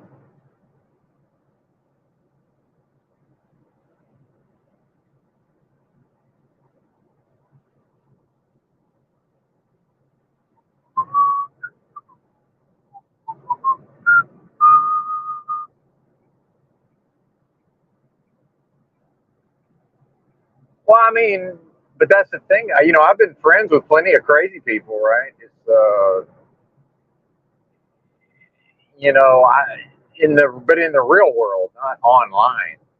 So if I'm like friends with some other homeless person at the day room or whatever, where the homeless services are, yeah, it's like I don't know, maybe one day somebody's got an attitude and just doesn't feel like talking, right? But I don't know. Like that's the normal human thing. I'm sure I've done that too, but I don't know, man. Bex is nuts. I mean, that's just she's a crazy person, not in a bad way. She's fucking nuts. Well, I'm nuts too, right, in my own way, but I don't know. My thing is like I don't hold grudges, right? But at the same time, how much eventually I just lose interest. It's like it's a pattern, right? She's done this several times now.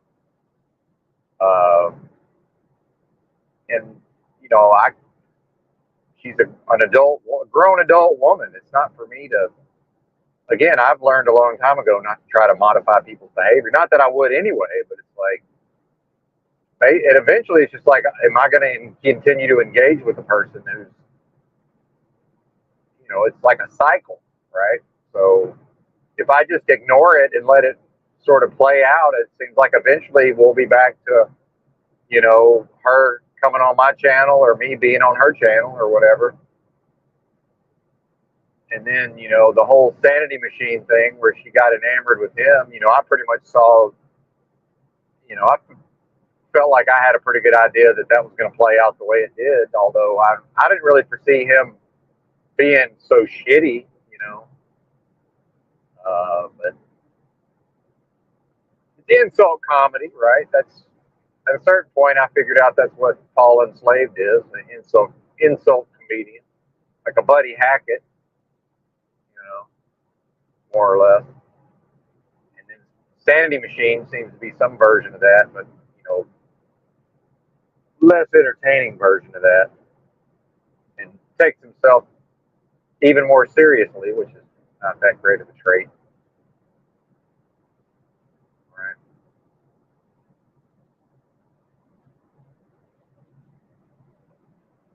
And then you can also, like, patterns, right? Like it's easy to recognize with somebody like Sanity Machine, like, and Paul does this to a lesser extent, but he's more humorous and engaging. But it's like, and I had this from the CBO crew. It's like, no matter what I do, I'm gonna get shit on. Doesn't matter what it is, right? So Sanity Machine's one of those people. He's gonna shit on it, no matter what it is. He will take a shit on whatever it is, right? But then, as I've noticed, he ends up with a bunch of sycophants. Well, you can say a lot of things about Beck. She's not a sycophant, so I can tolerate people. I don't need everybody to agree with whatever I'm on about. But if you watch Sanity Machine's live streams, whoever he's got on his panel, it's always some sycophant, and there's always an element of creepy and weird and codependent with these sycophants, and it makes my fucking skin crawl.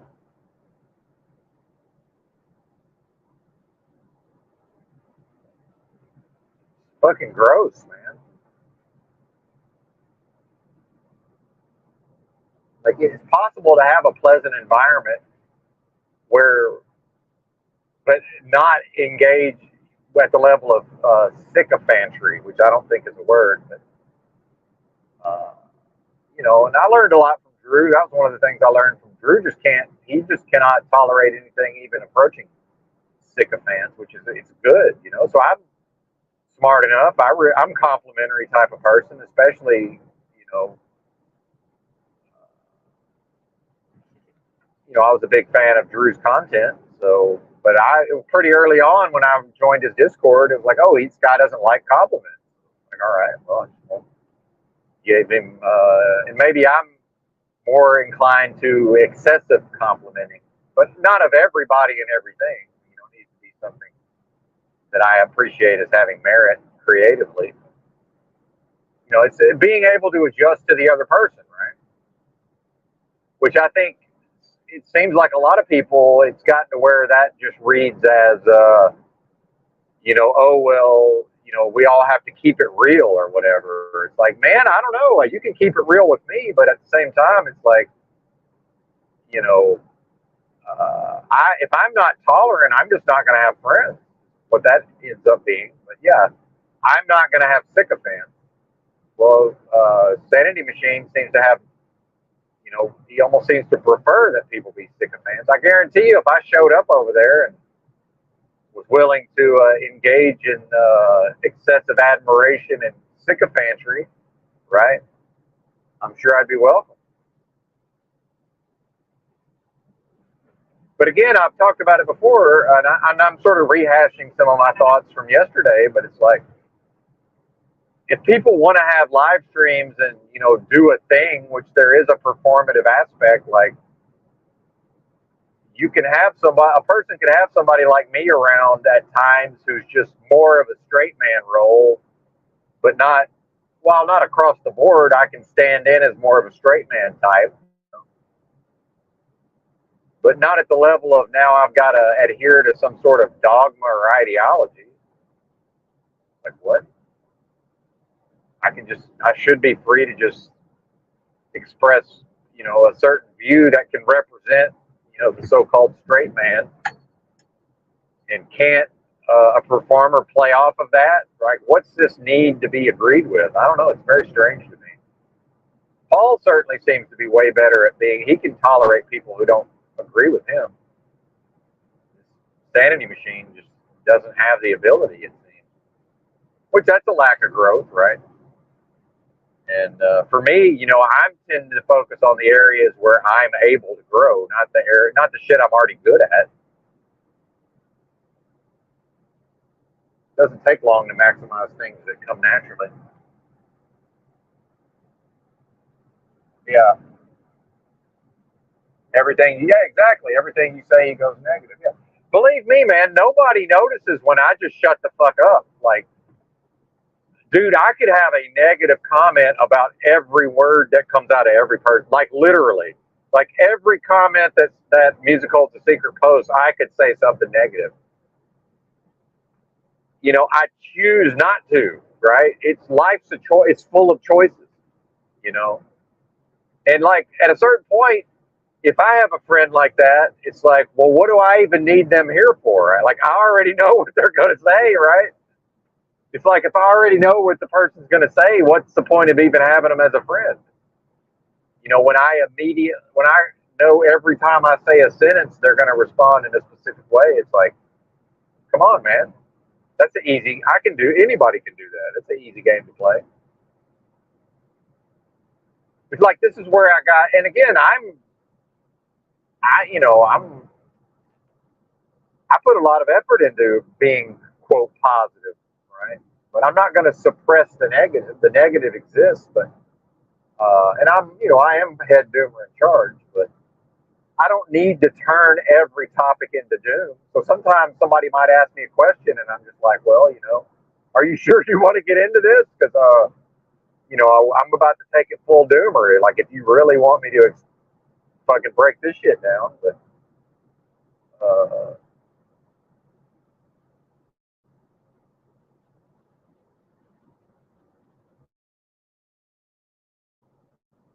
I don't know, man. It's interesting how that works. I think in any friendship there's some level of servicing what the other person needs, right? Like, some of these folks just aren't willing to do that, or aren't capable of even realizing it. That wait a minute, like, yeah, I understand that if I'm going to have some sort of friendship or relationship with somebody, like, I'm sort of asking them to service some of my nonsense, right? And I recognize some of it's nonsense and some of it's right on the money, but I'm asking them to sort of service some of my own nonsense. So in exchange, I'm going to be willing to service some of theirs, but some, right? That's the key phrase, some of their nonsense.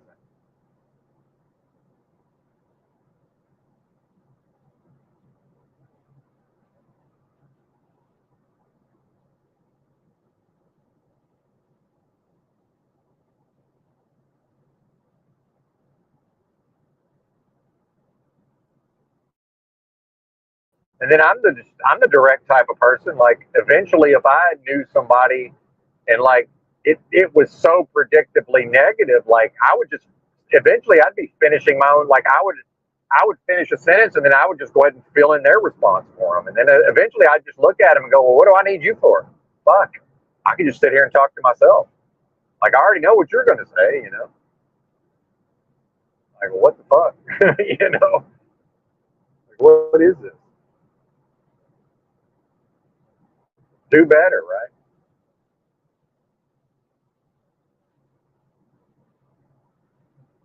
And then, people can just tell me some stuff, right? Hey, man, you're being this way, or you're being. Now, yeah, I'm a human. I'll probably, like, not want to accept it at first, but I'll at least think about what the person's telling me. You know, it's like, well, wait a minute, they're observing me and they're telling me this thing about me. Instead of dismissing it out of hand, I probably should at least consider like maybe they have a point, you know. Or am I really the type who's am I friends with people who don't have points? You know, oh well, wait a minute, maybe that, you know, if I'm sanity machine and I'm fucking tolerating sycophants, well maybe that's the case. But I not me. You know, I don't tend to be attracted to people that, and in fact, I've caught people trying to mirror me. That shit's fucking creepy and weird, man.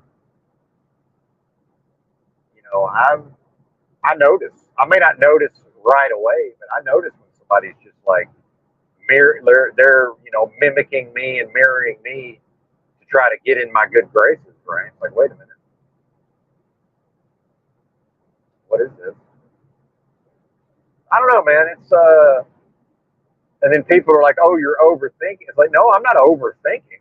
That's not even possible. Like, you can't overthink something. You can psych yourself out, but that's a different thing. What it is that I have such a high capacity for analysis that it annoys people. That's not overthinking or overanalyzing. That's you being annoyed by my almost unlimited ability to analyze, right? Then again, it's like, well, wait a minute. Why be friends with somebody who's so analytical? Oh, because it's very helpful sometimes to have access to my analysis. It's just, oh, but not when it's inconvenient. Okay, I see what's happening here, right? Like, yeah, I've had friends that were maybe inclined to excessive emotionalism. What I wouldn't do is accuse them of excessive emotionalism. Like, yeah, it's how they are. They're emotional. Like, yeah, I'm analytical. How I am. Like, what are you talking about? To tell me I'm too much of the thing I am? Like, no, I'm not. I wasn't. You know, I may not know exactly why I was sent to this place, but I'm pretty sure I wasn't sent here to be anything less than what I am, right? Now, maybe some of the analytical nature does come out of trauma or whatever. Who knows? But we made it to this point.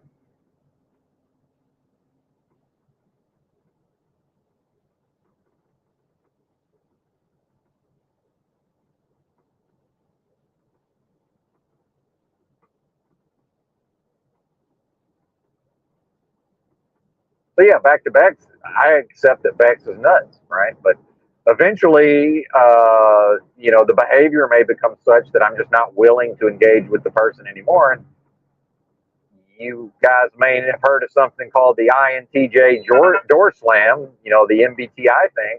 Dude, once I'm done with somebody, it's like they don't fucking exist. I can just cut somebody out. It's just that's a non-entity now. Like I'm able to do that. I've always been that way. Like I could like work with the person and they're just a non-entity. I can still, hey, how are you? Have a good day. You know, I can see the person every fucking day, and it's just there's just nothing there. No problem. I can always ignore people at a higher level than they can ignore me. Like always.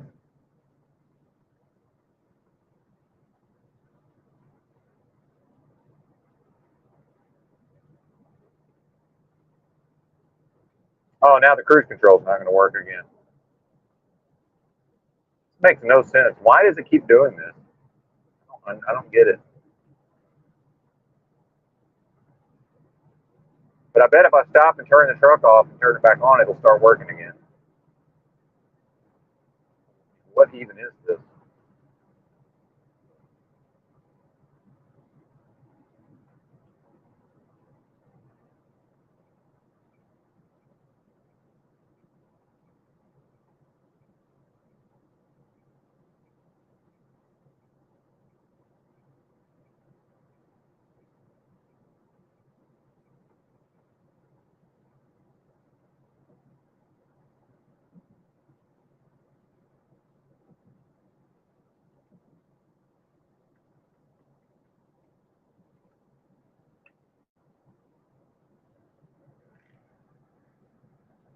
Well, yeah, that's what I'm saying.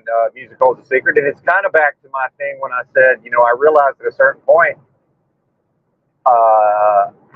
if I'm not tolerant, I'm not going to have internet friends, right?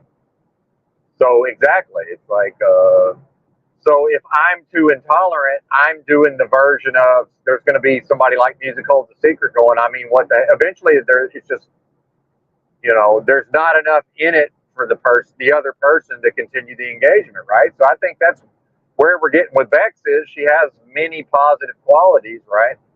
She's very interesting to talk to, but it's her job to make sure that the negative doesn't outweigh the positive. That's her job, right?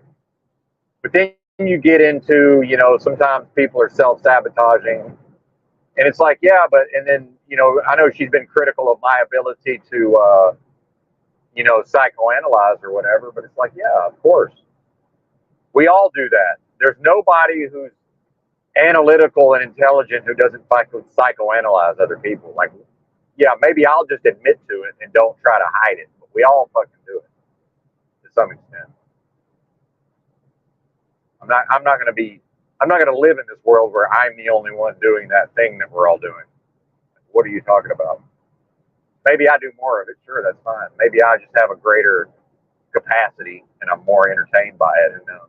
But at the same time, I'm very tolerant and I'm able to analyze people in a certain way and still fucking put up with them continuing to do the thing that I spotted right away. It's like, oh, okay, well, this is that thing they do. But again, back to what Music Holds a Secret's talking about, there has to be something in it for me, man. Like I am selfish that way. It is all about me on that level. Yeah, I will engage in a give and take and all of this, but some of that's practicing the golden rule. Like if I'm treating other people with tolerance, patience, and kindness, that's not necessarily because I want to do those things, right? It's it's part of a larger strategy. And I'm surprised that people aren't more that way. Like, wait a minute, why aren't? Yeah, of course I'm that way. Why aren't you that way? Is this isn't it like everybody's job to sort of get what they need to get without using or draining or victimizing the other person? That's the key, right? That's the key.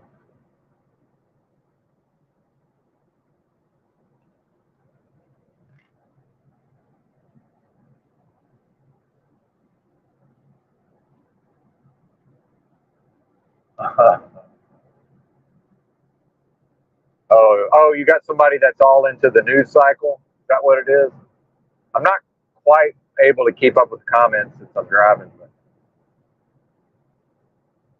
Well, and that's another problem with being a free thinker, right? Is now like I'm just constantly, like a year and a half ahead of the other people in my life, like my mom or whoever, and then so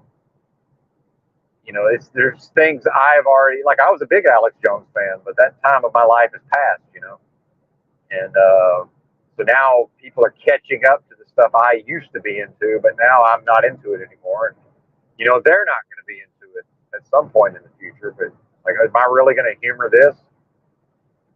Like, what the fuck?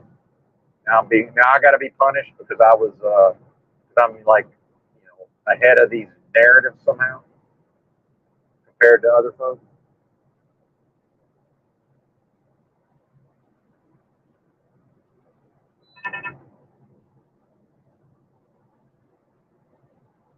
I will say one thing about the truck driving screens. Probably I've gotten people used to the sound of my voice. Mostly streaming from the hotel room. With higher fidelity audio. Going back to hearing me on these earbuds is probably with the road noise a little bit jarring. Even if there's not much road noise, probably a bit of a something they're not used to. What's up, JG?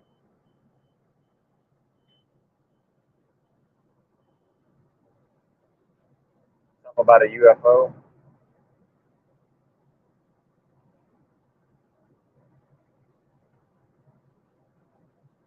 But yeah, I might have to start hosting panels where I'm just listening most of the time.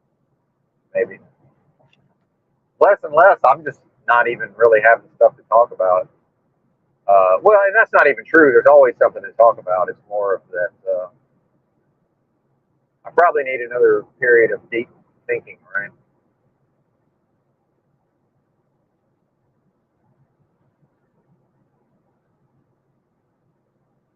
I feel like I'm getting a little too old for the backpacking for extended periods of time.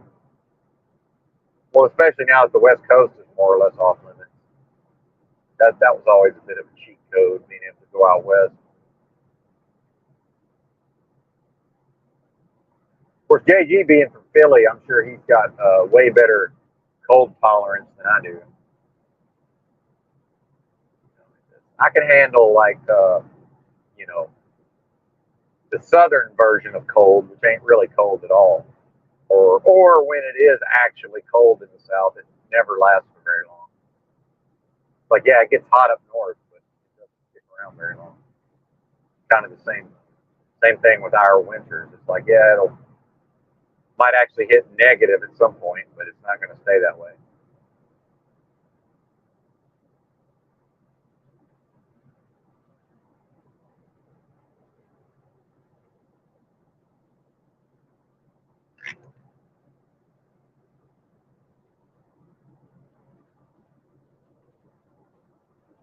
Just and somebody pointed it out. I think it was Destroyer in Machine Lies chat talking about. She seemed to notice that some of the regular panelists were not around tonight, but then there's a couple of new people. It's an interesting thing about these new people is, they do seem to be more likely to talk about just more basic normie shit, like normie truther type shit, where it's just like the same fucking loops we've all heard a bazillion times. Like, yeah, I get it. I was also fascinated with the fluoride in the water and the aspartame and all of these. You name it. Yeah, it was 15 fucking years ago now, right? Or whenever. 2006. I think it's 2020. It's almost 2024, man. It's been 15 years or however long. Like, is this going to be the rest of my life? People looping into what to do about the financial system or whatever.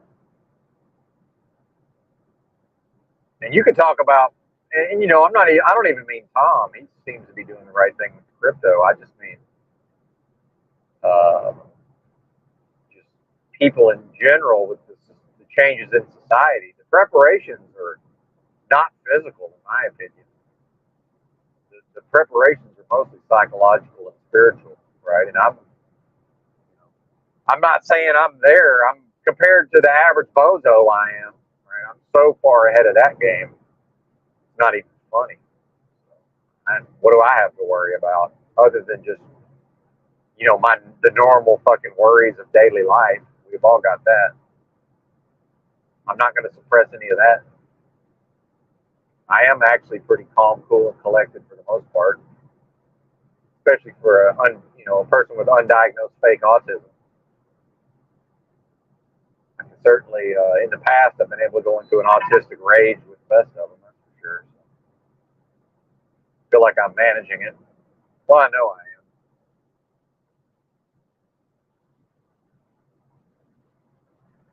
am. Snafu's back.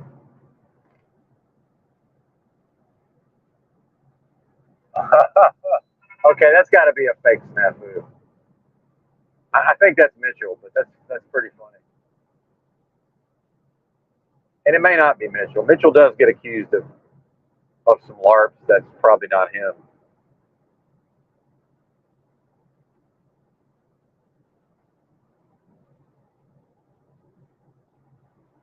Now the question is, can I stop somewhere to take a little break? Is there anywhere to stop? Now, probably not.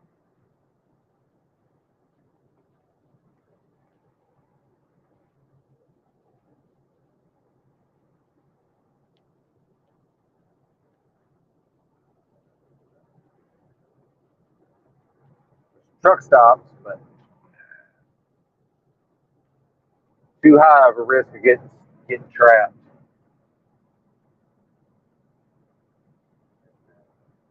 having to sit there for 30 minutes trying to get back out.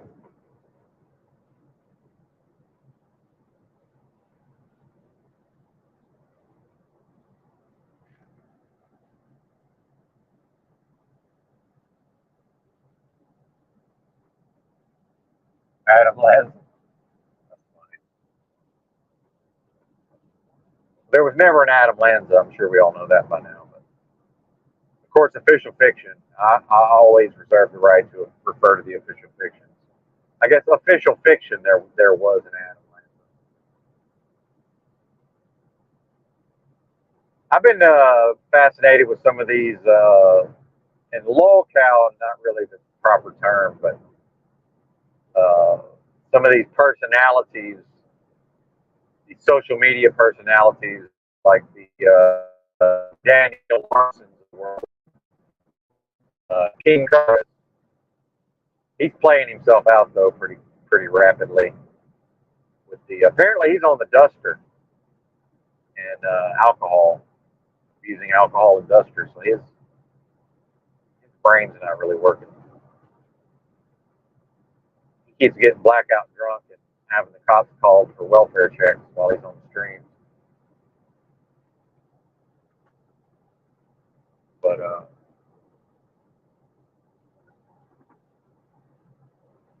I saw a really good, like, kind of mini documentary somebody did about the Thorpes. That was fucking. Wasn't I don't even know if you call it documentary, but it was basically they edited together some Thorpe streams, Grace and Ben, and it was pretty fascinating the way they did it. Because I just don't have the stomach to try to. I can't watch them long form. I just, even when Provo has them on, it's tough to get through. But the people who are able to tolerate them, some guy had some pretty good video editing skills, skillfully edited some stuff together. I wish we had a way to watch that together. I'd play it if I had a way to do that while I'm driving.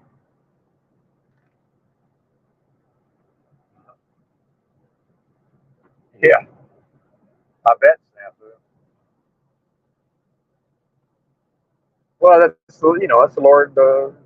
People doing the Lord's work are persecuted, right? Is that how that goes?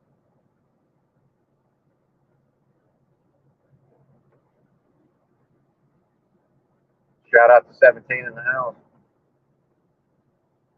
And I am doing way less highlighting of the comments. That definitely helps. Sometimes people just, the thumbnail or the preview, it's got some interesting comment up there. Not quite in the zone with the driving yet, so I'm erring on the side of less interaction with the screen rather than more.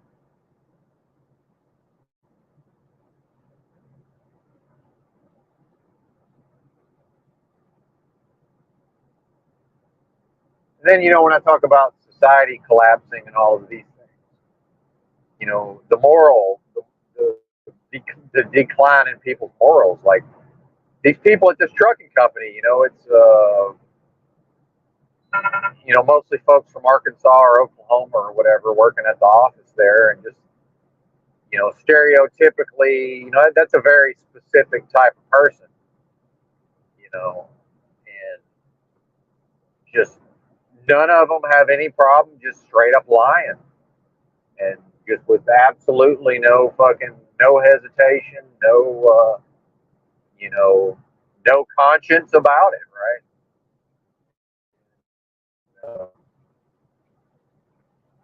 Like I'm fucking really good at lying, and I typically don't feel bad about it. However, strategically, I chose many years ago to mostly look. Everybody, I'm not saying I never tell a lie. I'm saying these people just lie on a regular basis and know they're lying, and just happy as can be with it. Just happy-go-lucky liars, man.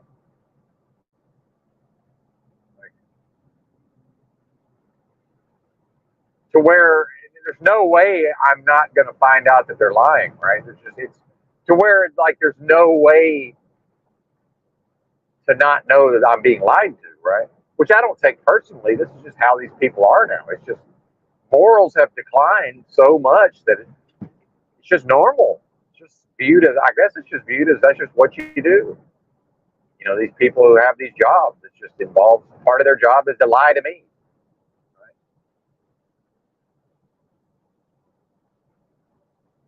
I mean, they basically lied to me about where I was going to be driving.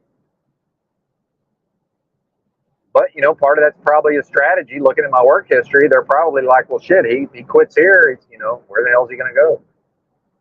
Nowhere any better, that's for sure. As far as certain aspects of my working conditions, you know. So I really am enslaved, you know, in some way. Even though it's, you know, I have the ability to choose my slavery at some point, to some extent, it seems. Of course, pre-pandemic, I had no problem going to some of these areas. Part of it is that you know, society's been exposed to people who live in society. You know, the fucking veil was lifted, right? You know, I didn't actually realize how garbage uh, people were. You know, and eventually it just becomes a preference. You know, it's like why. You know, the fact is, I have a certain disdain for people in a specific part of the country when in reality they're not any worse than the people that are from where I'm from. It's just a different it's different values, right? It's not that one set of values is objectively better and one's objectively worse. They're real. And listen, I know I'm already sound like I'm rationalizing.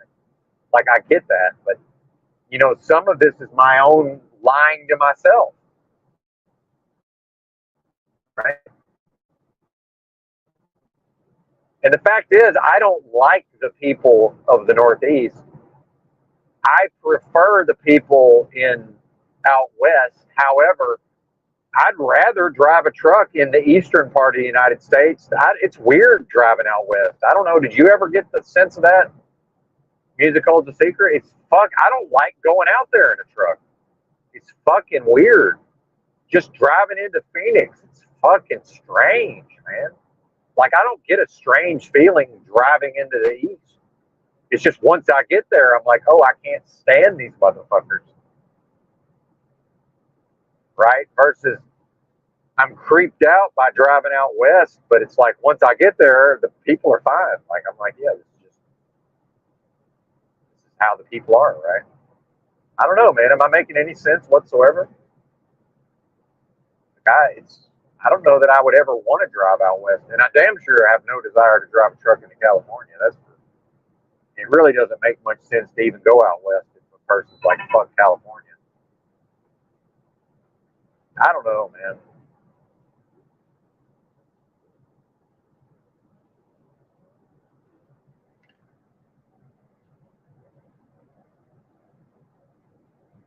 Yeah, there you go. Yeah, I think you're right. Yeah, like why? Yeah, why do I think I'm? I don't know. It seems like I am, but you know, and then the rebellious nature of the human, right? No, I didn't. JG, that's the thing is, Phoenix is actually pretty good for truck driving. Like the traffic's not bad at all. You know, compared to other places, they have traffic, but it's not bad. And, I mean, it's kind of hard to park, but that's a lot of places. But I didn't have it. It's just weird, man. I get a weird feeling out there. It's just a bizarre, strange place, man. It's different in a truck. It's just totally different in a truck.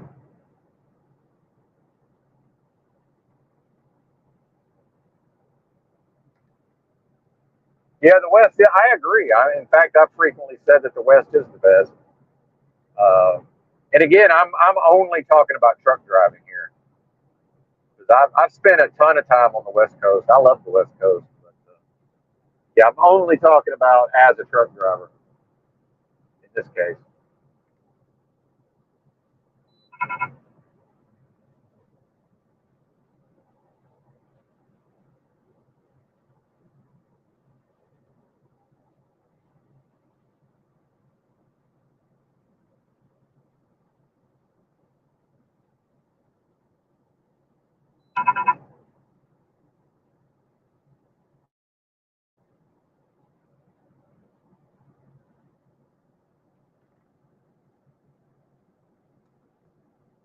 Yeah, Northeast, East Coast, east of Mississippi. Yeah, there you go.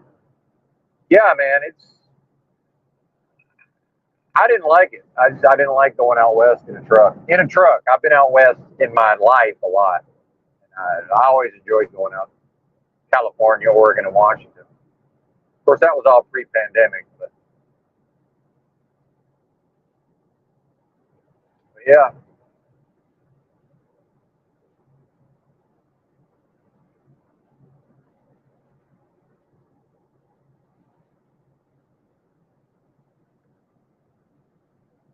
yeah. Don't mess with the best, or you'll end up like the rest.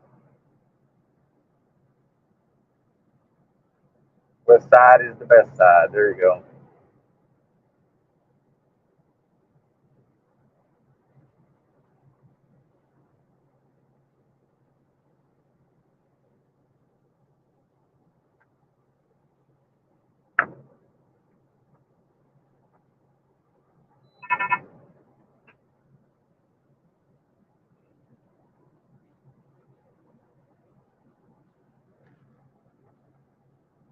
That's right. Roll on, 18 wheeler.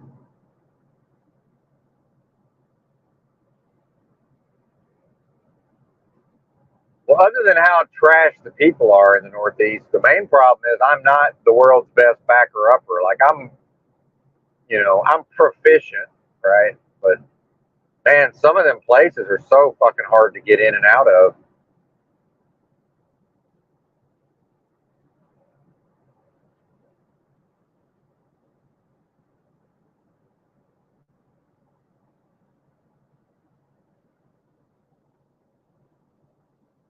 I've delivered to places where they just had a sign basically was like, don't even think about trying to drive in. Like, basically just go ahead and back in from the street. Like, it was so bad they had a sign. Like, you try to come in forward, you got no chance whatsoever.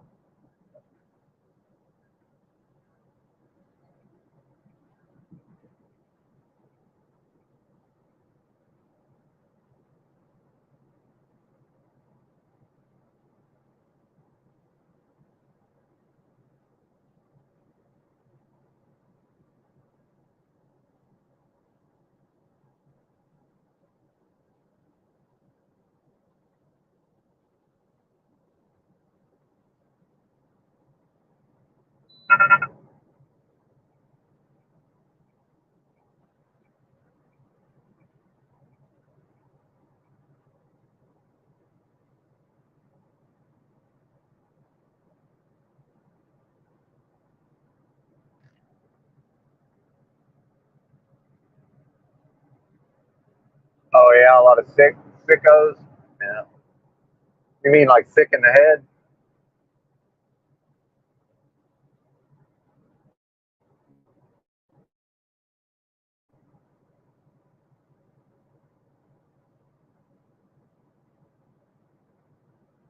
Yeah, it seems that way.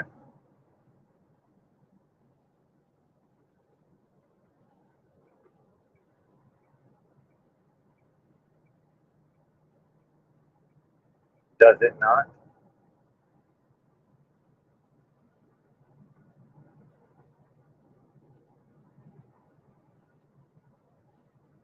Shit, I think I'm damn near to. Is this Effingham? I might have already. I don't think I'm quite there yet.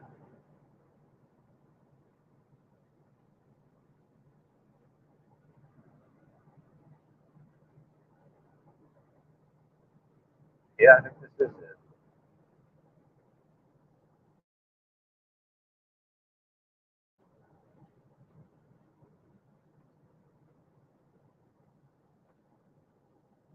I'm trying to remember. I think there might be a rest area out here somewhere. An actual big one. We need to stop somewhere.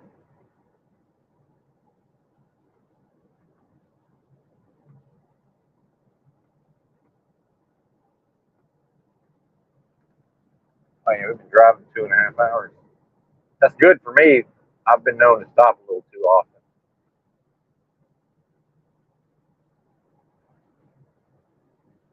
I think my kidneys are in a little better shape now, though, than before.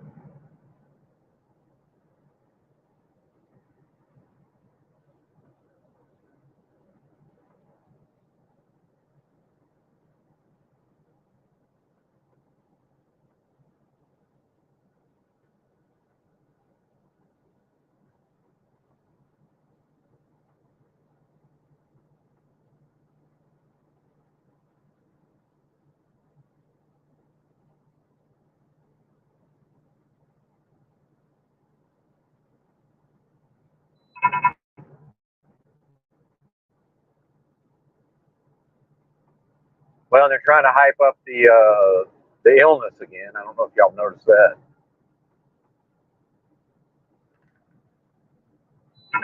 333.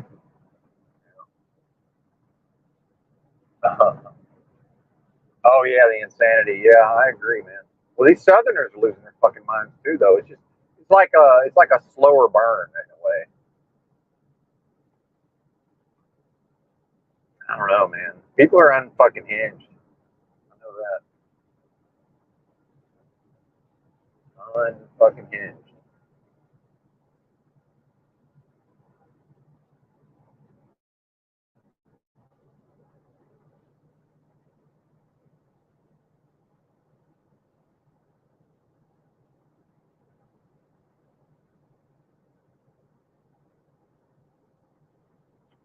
Where do we stop?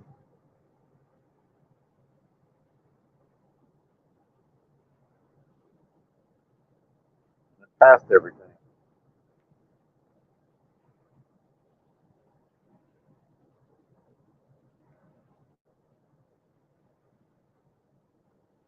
Find the fucking on ramp.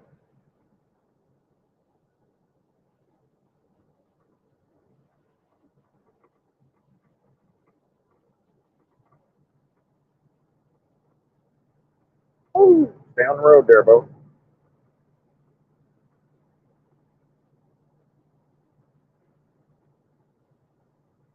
Get past all these interchanges.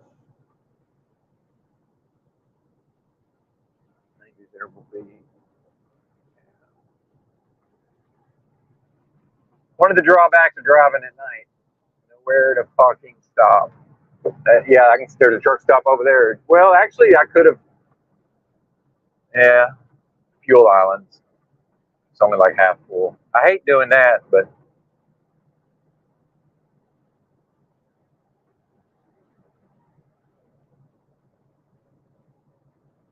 too late now.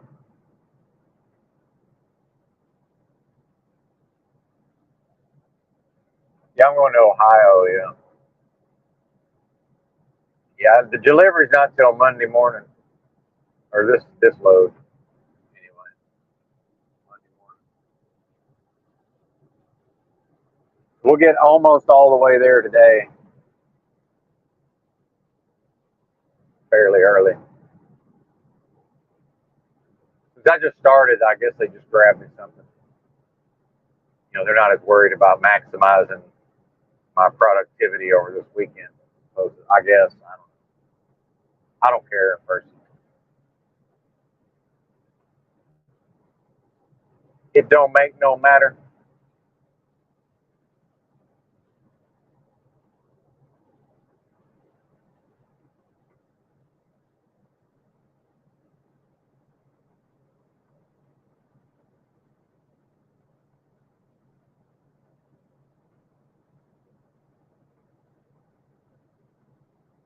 I think I only drove.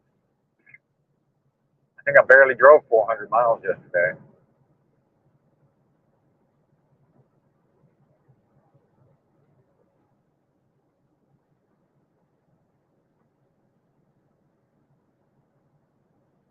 Doing better than that guy. He broke down on the other side. Big rig.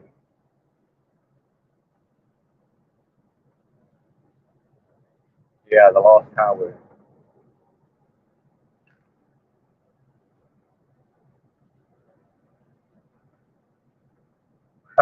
Yeah, there you go, JG. Yeah, you might. Your constitution's probably a little stronger than mine. It took me about a damn year to halfway feel normal. I'm just in the last few months. I still got some things I'm struggling with, but not near as bad as it was. I'm not sure folks realize how fucked up I was back during especially the early days of the channel. Bad, bad, bad. Very, very bad. Glad that's over with. 12 months. Yeah, me and JG got off booze right about the same time, actually. I'm over a year now myself. I don't give a fuck about that as far as, time and AA and all that. But,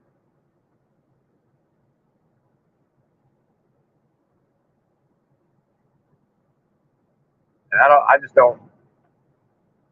like the feeling of one or two beers. The truck driving keeps me off the weed, though. That's the thing about truck driving. I can't smoke no weed, but they're talking about. I don't know if you heard about this music holds the secret, and I doubt it happens. But they're talking about removing THC from the drug screen for truck drivers, and they want to add fentanyl, which they'll probably will do, and then get rid of THC.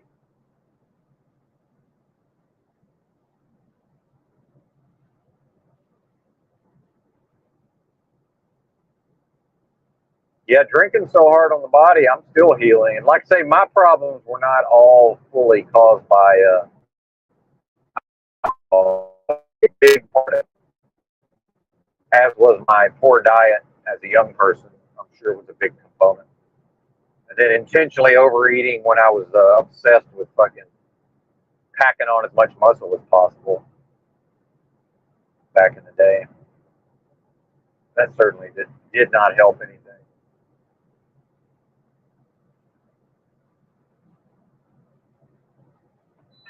But yeah, I doubt it happens, but there's talk of that happening potentially. I'll believe it when I see it, but you never know. When that's probably based on, I'm assuming that the feds, it looks like they're at least going to potentially reschedule, get it out of Schedule 1 at least for cannabis. So that may create some sort of domino effect. And then, looking at what Canada's done with the nationalization, they have a national system.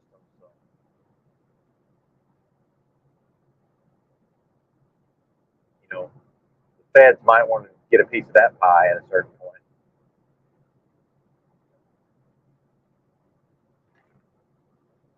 Oh, dude, I was fucked up for 3 weeks, man. My withdrawals were insane, but I mitigated it with I took high doses of cannabis. Is how I got through mine. But yeah, I heard you talking about yours, JG, and I definitely was hallucinating at certain points, but it seemed like I seemed real. But in retrospect, I was like, damn, I think I was hallucinating. But yeah, I had it bad, but because I have such a high tolerance for weed, I just did I went out to Colorado and bought a bunch of vapes and a bunch of that Rick Simpson oil and just stayed fucking baked. And see, I didn't think I would, and I went 12 days with no food. I didn't eat any food for 12 days of that 3 weeks. And that's when I came to terms with how physically sick I was. Basically, at that point, anything I ate made me sick. Didn't matter what it was. And I mean like real sick. And eventually figured out, what could I eat to actually, be able to function. And then, yeah, it was bad, man. It was a bad deal. And a bunch of, herbs and really detox the fuck out of my organs. That seemed to help. And again, none of this is health advice. I'm only talking about what I did. It seems like on the medical misinformation, as long as I just talk about me, it seems like I can pretty much say whatever. But so that's what I did, right? None of this is health advice. Your mileage may vary. Talk to your fucking physician or whatever. course, I don't go to doctors, but again, that's what I do. And surprisingly, I've got just always had a pretty strong liver. My liver, as far as I can tell, is completely normal now. My gallbladder still seems kind of fucked, but not as bad as it was. But I'm still having some gallbladder symptoms. Of course, half of that again is diet. If I went and tried to eat some fast food, I'm sure I'd be fucked with the gallbladder type symptoms. As it is with my only eating actual food, I don't have too many symptoms.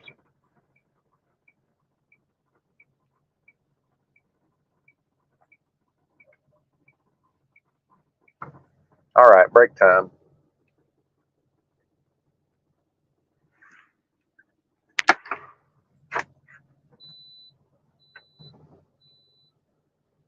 I don't have the camera set up to take y'all in the sleeper and still have the camera on, so I'm probably just going to turn the camera off.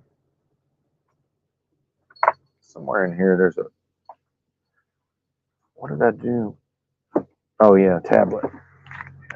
Go off duty here.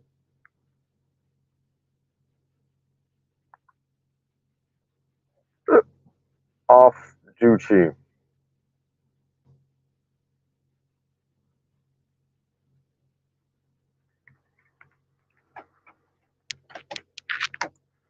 All right.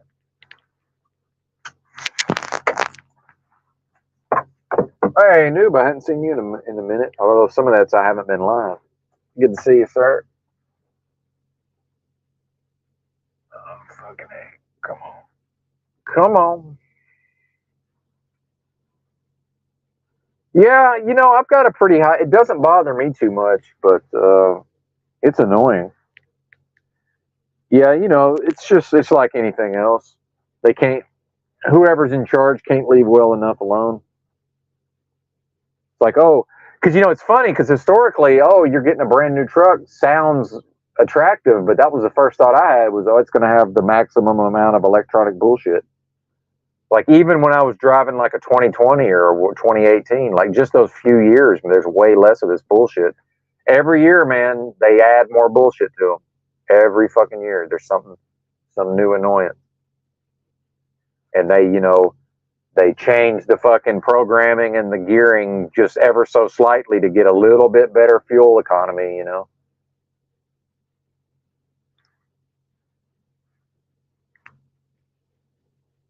Funny how that works.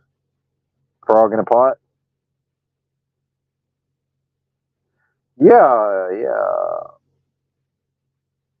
Yeah, what's up with OZ? I guess, I don't know. I'm starting to think he's not coming back. Of course, I took my own, hiatus. And I know he's been releasing videos, but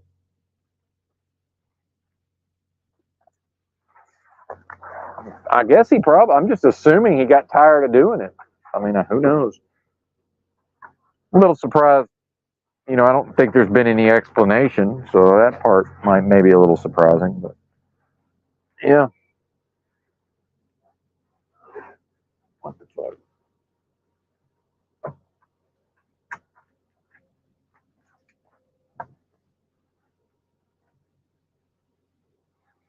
All right, be right back.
Damn. See, I don't even have Z's email.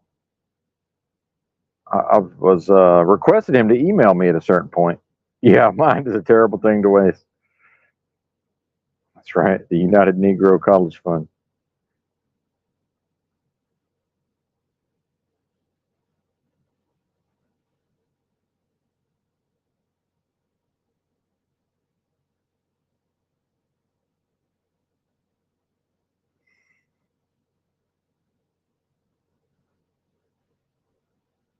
Who's got Adam Lanza for an avatar? Snafus? I can't quite tell on this little ass screen. I guess if I highlight the comment. No, I don't know what that is.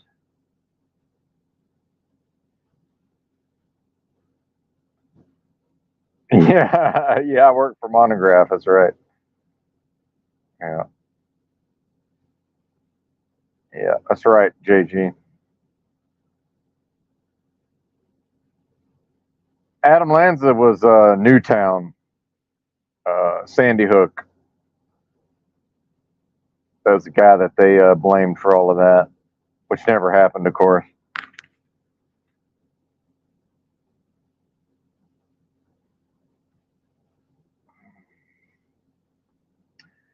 Well, I think I'm out of here, folks.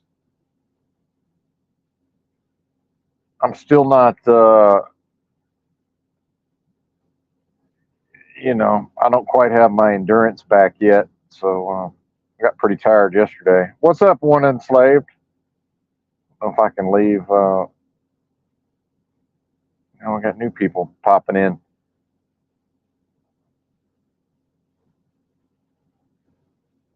Well, we'll keep it going. I'll just go on break and we'll see. But I'll be back. I need a break, so we'll be back.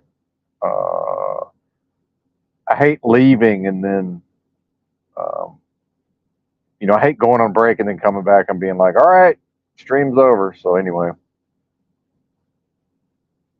be back as soon as possible. Once I get on the road, I'm sure I'll have shit to say again.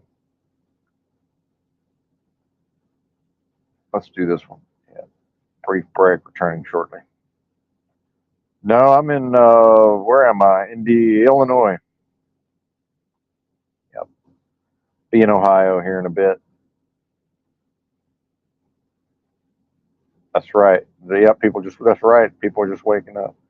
So yeah, we'll take a break and then we'll keep it going. Oh, somebody, yeah, seems like he did not want people to be able to email him. Yeah. All right, later, noobs. Nooba, rather. All right, I'll be back. I'm gone. BRB.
All right. A few of you hung around. 8 more minutes to complete a break. Actually, 9. Might as well sit here for 9 minutes.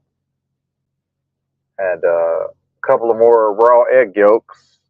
I'm not opposed to cooking them, but just easier to just eat them. And then a couple of more cans of tuna with olive oil. I think it's actually olive oil too, because there's a lot of fake olive oil. But I'm pretty sure if it was fake, it would be fucking me up. So I think it's actual olive oil. Pretty sure. So that's good.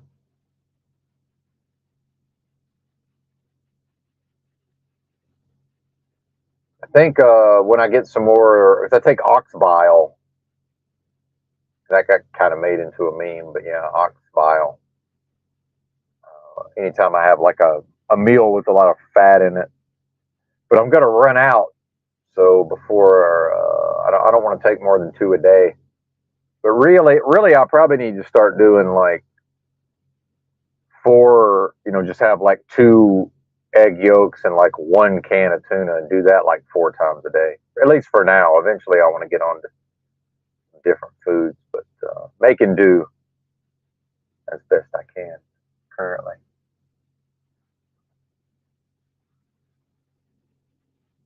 We can make it if we try, so they say. Maybe I'll just talk in cliches for the rest of the time. Maybe not.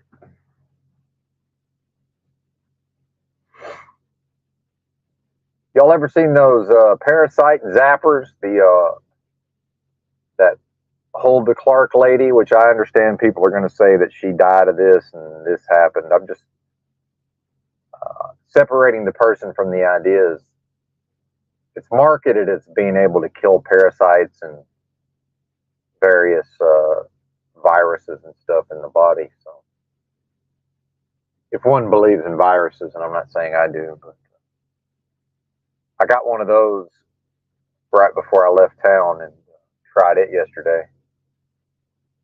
I don't know that it did anything. It basically hits your body with like 30,000 hertz, I think. It's supposed to kill the parasite. Some people don't even believe in parasites.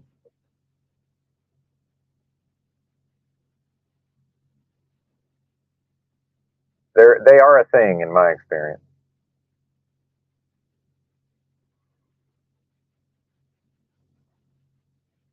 I will say my gallbladder symptoms seem to actually almost entirely seem to go away temporarily, but that might have just been psychosomatic. Mainly, it's like pain, like arthritic type of pain, or just pain in my right, like my upper back, upper shoulder. That's the main thing with the gallbladder stuff. I'm trying to avoid doing any more of these liver and gallbladder flushes, but I might end up having to do some of those in the future just to.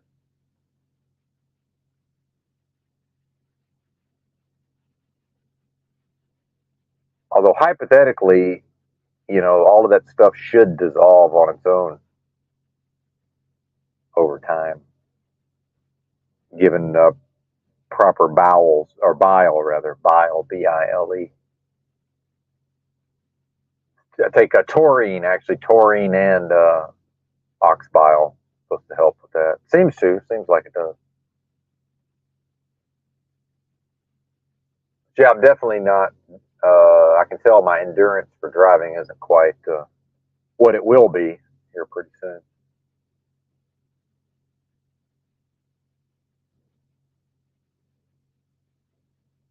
I ain't been doing shit, sitting around a motel room streaming,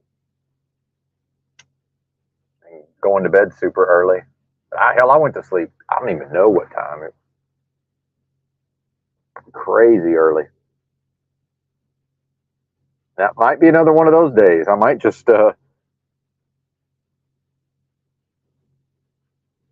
skip the grocery store. I don't know, man. That's a tough one. I really need to do that today.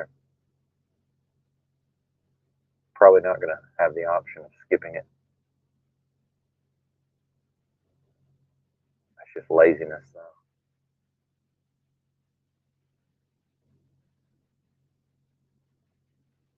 I will say though, 4 a.m. That's normal to feel a little tired. 4 a.m. either way.